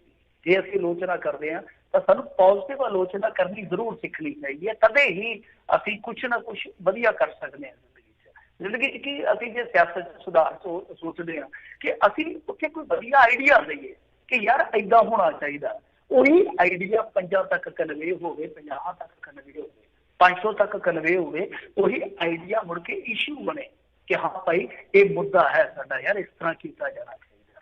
ਸੋ ਮੇਰੇ ਖਿਆਲ ਨਾਲ ਡਿਸਕਸ਼ਨ ਜਿਹੜੀ ਆ ਉਹ ਇਸ ਤਰ੍ਹਾਂ ਦੀ ਤੇ ਰਹਿਣੀ ਚਾਹੀਦੀ ਆ। ਦੂਜੀ ਗੱਲ ਜਿਹੜੀ ਕਹੀ ਤੁਸੀਂ ਬਾਰਡਰ ਤੇ ਭੇਜਣ ਵਾਲੀ, ਦੇਖੋ ਇਹ ਮੇਰੇ ਖਿਆਲ ਦੇ ਨਾਲ ਠੀਕ ਨਹੀਂ ਹੈ ਗੱਲ ਕਿ ਆਪਾਂ ਕਹੀਏ ਕਿ ਫਲਾਣਾ ਕੋਈ ਮੂਤ ਪੀਂਦਾ, ਜੋ ਮਰਜ਼ੀ ਪੀਤੀ ਜਾਵੇ, ਕੋਈ ਬੀਅਰ ਪੀਂਦਾ, ਕੋਈ ਮੂਤ ਪੀਂਦਾ, ਉਹ ਆਪੋ ਆਪਣੀ ਚਲੋ ਹਰੇਕ ਬੰਦੇ ਦੀ ਹੈਗੀ ਆ ਤਮੰਨਾ, ਪਰ ਗੱਲ ਇਹ ਆ ਕਿ ਆਪਾਂ ਕਿਉਂ ਕਹਿੰਦੇ ਆ ਕਿ ਬਾਰਡਰ ਤੇ ਬੰਦੇ ਘੱਲ ਦਿਓ, ਗੋਲੀਆਂ ਚਲਾ ਦਿਓ, ਜਦ ਕਿ ਆਪਾਂ ਤੇ ਇਹ ਕਹੀਏ ਕਿ ਯਾਰ ਸਭ ਤੋਂ ਜ਼ਿਆਦਾ ਜੇ ਅਸਰ ਪੈਣਾ ਸਾਡੇ ਸਰਹੱਦੀ ਸੂਬੇ ਤੇ ਪੈਣਾ। ਤੁਹਾਡਾ ਕੀ ਖਿਆਲ ਆ ਚੀਨ ਦੇ ਨਾਲ ਮੋਰਚਾ ਖੁੱਲੂਗਾ? ਤੁਸੀਂ ਸਿਆਣੇ ਹੋ, ਸੋਚ ਕੇ ਵੇਖੋ ਕਿ ਜੰਗ ਭਾਰਤ ਤੇ ਚੀਨ ਦਾ ਹੀ ਰਹਿ ਜਾਊਗਾ? ਨਾ ਨਾ ਨਾ ਨਾ ਨਾ ਨਾ, ਭੁਲੇਖੇ ਚ ਨਾ ਲਿਓ ਵੀਰ ਜੀ, ਇਹ ਸੱਭਿਅਤਾਵਾਂ ਦਾ ਜੰਗ ਹੋਏਗਾ ਇਸ ਬਾਰੇ। ਵਰਲਡ ਵਾਰ ਵੀ ਨਹੀਂ ਜੇ ਹੋਣਾ, ਇਹ ਵਰਲਡ ਵਾਰ ਚ ਨਹੀਂ ਜੇ ਹੋਣਾ। ਹੋ ਸਕਦਾ ਈਸਾਈ ਇੱਕ ਪਾਸੇ ਹੋ ਜਾਣ, ਇਸਲਾਮਿਕ ਦੇਸ਼ ਇੱਕ ਪਾਸੇ ਹੋ ਜਾਣ, ਸਮਾਜਵਾਦੀ ਇੱਕ ਪਾਸੇ ਹੋ ਜਾਣ। ਸੋ ਇਸ ਕਰਕੇ ਆਪਾਂ ਇਸ ਚੀਜ਼ ਤੇ, ਕਿਉਂਕਿ ਆਪਾਂ ਤੇ ਹੈ ਹੀ ਨਾਨਕ ਦੇ ਸਿੱਖ ਆ, ਤੇ ਆਪਾਂ ਸੁੱਖ ਹੀ ਮੰਗੀਏ ਸਾਰੇ ਸੰਸਾਰ ਦੀ ਕਿ ਭਾਈ ਖਾਸ ਤੌਰ ਤੇ ਸਾਡੇ ਸਰਹੱਦੀ ਸੂਬੇ ਦੀ ਅਸੀਂ ਕਿਉਂਕਿ ਉੱਧਰੋਂ ਪਾਕਿਸਤਾਨ ਟੁੱਟ ਪੈ ਗਿਆ ਤੇ ਅਸੀਂ ਤਾਂ ਵੀ ਰਗੜੇ ਜਾਵਾਂਗੇ, ਉਧਰੋਂ ਚਾਈਨਾ ਵਾਲੇ ਹੇਠਾਂ ਨੂੰ ਆ ਗਏ ਅਸੀਂ ਤਾਂ ਵੀ ਰਗੜੇ ਜਾਵਾਂਗੇ, ਜਦੋਂ ਇੰਡੀਆ 'ਚ ਨਿਕਲਦਾ ਕਿਸੇ ਪਾਸੇ ਨੂੰ ਗਾਂ ਨੂੰ ਤਾਂ ਵੀ ਅਸੀਂ ਲਪੇਟੇ 'ਚ ਆਉਣਾ। ਸੋ ਅਸੀਂ ਪੰਜਾਬ ਵਾਲੇ ਘੱਟੋ ਘੱਟ ਇਹ ਚੀਜ਼ ਕਦੇ ਨਾ ਮੰਗੀਏ ਕਿ ਬਾਰਡਰ ਤੇ ਐ ਹੋ ਜਾਵੇ, ਵਾਹ ਹੋ ਜਾਵੇ। ਮੈਂ ਤੇ ਕੈਪਟਨ ਅਮਰਿੰਦਰ ਸਿੰਘ ਦੇ ਬਿਆਨ ਨਾਲ ਵੀ ਸਹਿਮਤ ਨਹੀਂ ਕਿ ਤੁਸੀਂ ਗੋਲੀਆਂ ਮਾਰ ਦਿਓ, ਆਹ ਕਰ ਦਿਓ, ਆਹ ਕਰ ਦਿਓ। ਸਾਨੂੰ ਸੁੱਖ ਸ਼ਾਂਤੀ ਚਾਹੀਦੀ, ਜੀਓ ਤੇ ਜੀਣ ਦੇ, ਬਸ ਇਹ ਸਿਧਾਂਤ ਹੋਣਾ ਚਾਹੀਦਾ ਸਾਡਾ। ਜੀ, ਮੈਨੂੰ ਯਾਦ ਆ ਜਦੋਂ ਪਿਛਲੀ ਵਾਰੀ ਪਾਕਿਸਤਾਨ ਦੇ ਨਾਲ ਰੇੜਕਾ ਵਧਿਆ ਸੀ, ਉਦੋਂ ਪੰਜਾਬ ਦੇ ਲੋਕ ਹੀ ਸਭ ਤੋਂ ਮੋਹਰੀ ਸੀਗੇ ਵੀ ਸਾਨੂੰ ਜੰਗ ਜਿਹੜੀ ਆ ਉਹ ਨਹੀਂ ਚਾਹੀਦੀ। ਬਿਲਕੁਲ ਜੀ। ਅਗਲੇ ਜਿਹੜੇ ਕਾਲਰ ਨੇ ਰਾਕੇਸ਼ ਕੁਮਾਰ ਜੀ, ਸਤਿ ਸ਼੍ਰੀ ਅਕਾਲ। ਸਤਿ ਸ਼੍ਰੀ ਅਕਾਲ। ਹਾਂਜੀ, ਮੈਂ ਪਤਾ ਕਰਨਾ ਸੀਗਾ ਕਿ ਉਹ ਨੂਰ ਮਹਿਲ ਵਾਲੇ ਬਾਬਿਆਂ ਦਾ ਕੀ ਬਣਿਆ ਜੀ? ਉਹਨਾਂ ਨੂੰ ਦਾਗ ਦੇ ਦਿੱਤੇ ਜਾਂ ਅਜੇ ਏਦਾਂ ਹੀ ਆ? ਜੀ ਨਹੀਂ, ਉਹਨਾਂ ਦੀ ਦੇਹੀ ਜਿਹੜੀ ਆ ਫਰਿੱਜ ਦੇ ਵਿੱਚ ਹੀ ਆ, ਫਰਿੱਜ ਦੇ ਵਿੱਚ ਹੀ ਆ।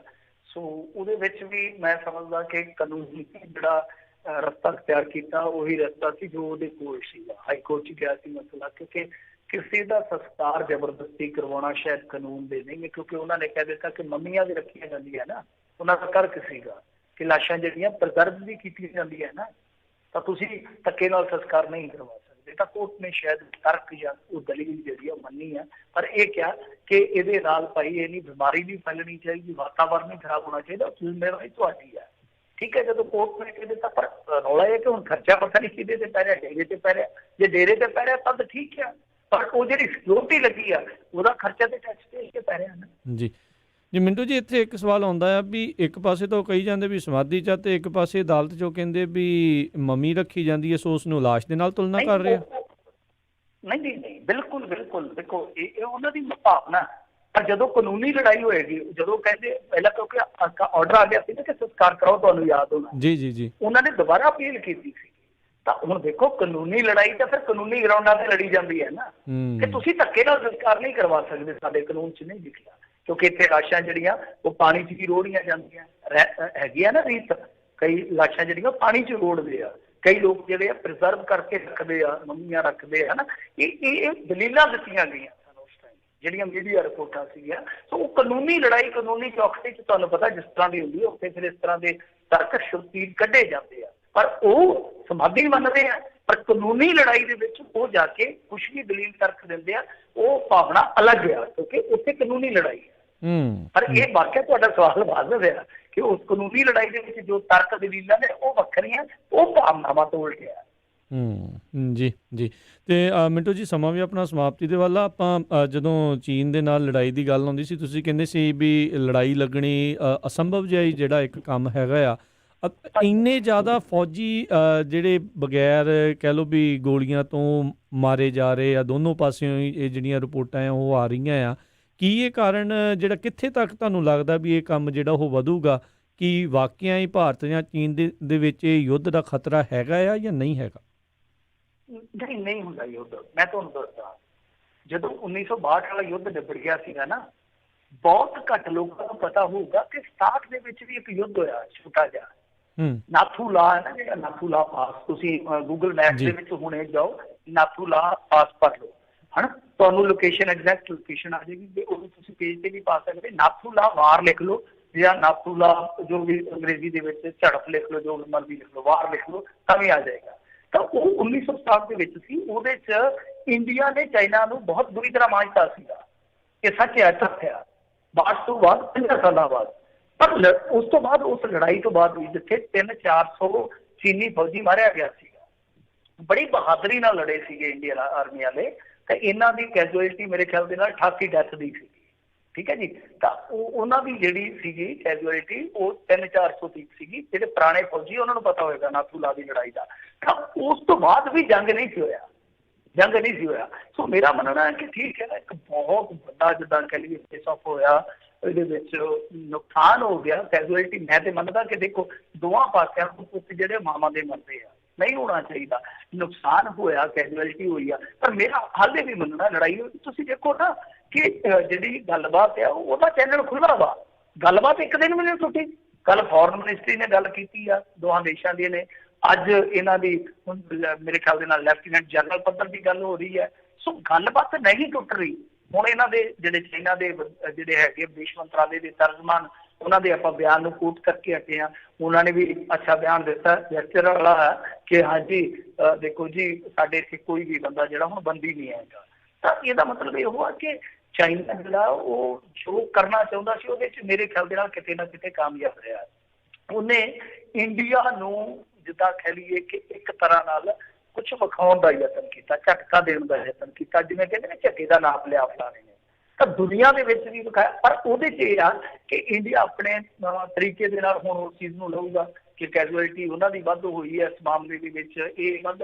ਪਰ ਜਦੋਂ ਕੌਮਾਂਤਰੀ ਕੂਟਨੀਤੀ ਤੇ ਹਮਲਾਵਰ ਹੋਣ ਦੀ ਗੱਲ ਆਉਂਦੀ ਆ ਉੱਥੇ ਕਿਤੇ ਨਾ ਕਿਤੇ ਸਾਡੇ ਇਹ ਜਿਹੜੇ ਹੈਗੇ ਆ ਜਿਹੜੇ ਬਹੁਤ ਵੱਡੇ ਆਪਣੇ ਆਪ ਨੂੰ ਸੀਨੇ ਵਾਲੇ ਕਹਿੰਦੇ ਆ, ਸੀਨਾ ਸੁੰਗੜ ਦਾ ਸੀਨਾ ਫੁੱਲਦਾ ਰਹਿੰਦਾ, ਉੱਥੇ ਮਾਰ ਖਾ ਜਾਂਦੇ ਆ। ਕਿਉਂਕਿ ਚਾਈਨਾ ਨੇ ਹੀ ਸਭ ਤੋਂ ਪਹਿਲਾਂ ਇਤਰਾਜ਼ ਜਤਾਇਆ, ਚਾਈਨਾ ਨੇ ਆਪਣਾ ਇਤਰਾਜ਼ ਰਜਿਸਟਰਡ ਕਰਾਇਆ ਸੀਗਾ ਕਿ ਇੰਡੀਅਨ ਆਰਮੀ ਵਾਲੇ ਹੀ ਜਿਹੜੇ ਆ ਉਹ ਭਾਈ ਸਾਰੀ ਗੜਬੜ ਕਰਕੇ ਗਏ ਆ। ਤਾਂ ਕੌਮਾਂਤਰੀ ਪੱਧਰ ਤੇ ਸ਼ਰਾਰਤ ਵੀ ਉਹਨਾਂ ਨੇ ਕੀਤੀ, ਅੰਦਰ ਵੀ ਉਹ ਆਏ। ਪੈਂਗੋਂਗ ਝੀਲ ਦੇ ਵਿੱਚ ਜਿਹੜਾ ਇਹਨਾਂ ਦਾ ਹੋਇਆ ਸੀਗਾ ਝੜਪ ਵਾਲਾ ਮਾਮਲਾ, ਉਹਦੇ ਵਿੱਚ ਵੀ ਸੱਟਾਂ ਮਾਰ ਗਏ।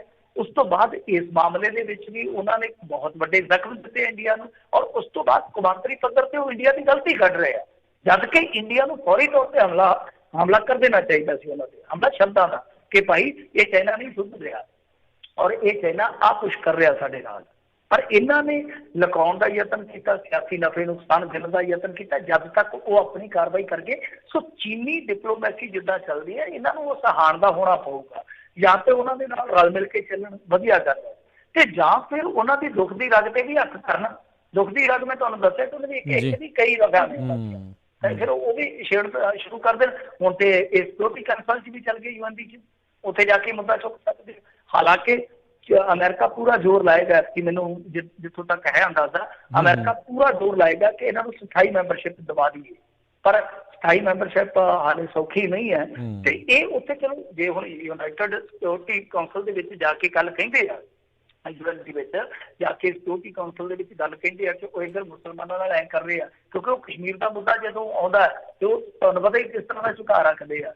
370 ਤੇ ਉਹਨਾਂ ਨੇ ਕਿਸ ਤਰ੍ਹਾਂ ਦਾ ਰਵੱਈਆ ਰੱਖਿਆ। ਤਾਂ ਜਦੋਂ ਇਸ ਤਰ੍ਹਾਂ ਦੀ ਛੇੜ ਤੇ ਉਹਨਾਂ ਨੂੰ ਵੀ ਹੋਏਗਾ ਕਿ ਭਾਈ ਕਰਨ ਇਹ ਸਾਡੀ ਬਦਨਾਮੀ ਕਰਨਗੇ ਅੱਡ, ਕਿਉਂਕਿ ਉਹ ਵੀ ਹੁਣ ਇੱਕ ਤਰ੍ਹਾਂ ਨਾਲ ਕਹਿ ਲਈਏ ਇੱਕ ਅਲਾਈਡ ਦਾ ਹਿੱਸਾ ਬਣਦੇ ਜਾ ਰਹੇ ਇੰਡੀਆ ਵਾਲੇ ਵੀ, ਕਿਉਂਕਿ ਗੋਟਨਰ ਲੇਪ ਤਾਂ ਰਹੀ ਨਹੀਂ। ਜੀ ਜੀ ਜੀ ਬਿਲਕੁਲ, ਜਿੱਦਾਂ ਕਿਹਾ ਵੀ ਸਥਾਈ ਸੀਟ ਦੇ ਲਈ ਜਿਹੜਾ ਔਖਾ ਲੱਗਦਾ। ਸਾਡਾ ਗੁਆਂਢੀ ਮੁਲਕ ਵੀ ਜਿਹੜਾ ਆ ਉੱਥੇ ਕੈਨੇਡਾ ਨੂੰ ਵੀ ਸਿਕਿਉਰਿਟੀ ਕਾਉਂਸਲ ਦੀ ਜਿਹੜੀ ਸੀਟ ਉਹ ਮਿਲਣੋਂ ਰਹਿ ਗਈ ਸੀਗੀ, ਉਹਨਾਂ ਦੇ ਨਾਲ ਸਮਰਥਨ ਉਹਨਾਂ ਨੂੰ ਮਿਲਿਆ ਨਹੀਂ ਸੀ ਪੂਰਾ। ਸੋ ਕਿਹਾ ਨਹੀਂ ਜਾ ਸਕਦਾ ਆਉਣ ਵਾਲੇ ਭਵਿੱਖ ਦੇ ਵਿੱਚ ਕੂਟਨੀਤਿਕ ਤੌਰ ਦੇ ਉੱਤੇ ਕੀ ਕੁਛ ਜਿਹੜਾ ਆ ਉਹ ਤਬਦੀਲੀਆਂ ਜਿਹੜੀਆਂ ਉਹ ਹੋਣਗੀਆਂ। ਅਤੇ ਮਿੰਟੂ ਜੀ ਬਹੁਤ ਬਹੁਤ ਤੁਹਾਡਾ ਤਾਂ ਆਪਾਂ ਧੰਨਵਾਦ ਕਰਦੇ ਹਾਂ, ਤੁਸੀਂ ਸਾਡੇ ਨਾਲ ਜੁੜੇ, ਖਬਰਾਂ ਦੇ ਜਿਹੜੇ ਬਾਰੇ ਜਾਣਕਾਰੀ ਦਿੱਤੀ, ਸਰੋਤੇ ਨੇ ਸਵਾਲਾਂ ਨੂੰ ਜਵਾਬ ਦਿੱਤੇ। ਧੰਨਵਾਦ, ਸਤਿ ਸ਼੍ਰੀ ਅਕਾਲ ਜੀ। ਸਤਿ ਸ਼੍ਰੀ ਅਕਾਲ ਜੀ। ਅਤੇ ਸਰੋਤੇ ਇੱਥੇ ਸਾਡਾ ਅੱਜ ਦਾ ਇਹ ਪ੍ਰੋਗਰਾਮ ਸਮਾਪਤ ਹੈ। ਮਿਲਦੇ ਹਾਂ ਅਗਲੀ ਵਾਰ, ਤੱਕ ਲਈ ਮੇਰੇ ਵੱਲੋਂ ਤੁਹਾਨੂੰ ਸਾਰਿਆਂ ਨੂੰ ਪਿਆਰ ਸਤਿਕਾਰ ਸਨ ਕਿ ਜਿਹੀ ਸਤਿ ਸ਼੍ਰੀ ਅਕਾਲ। ਜਿਉਂਦੇ ਵਾਸਤੇ ਰਹੋ, ਹੱਸਦੇ ਖੇਡਦੇ ਰਹੋ, ਸੁਣਦੇ ਰਹੋ ਪੰਜਾਬੀ ਰੇਡੀਓ USA।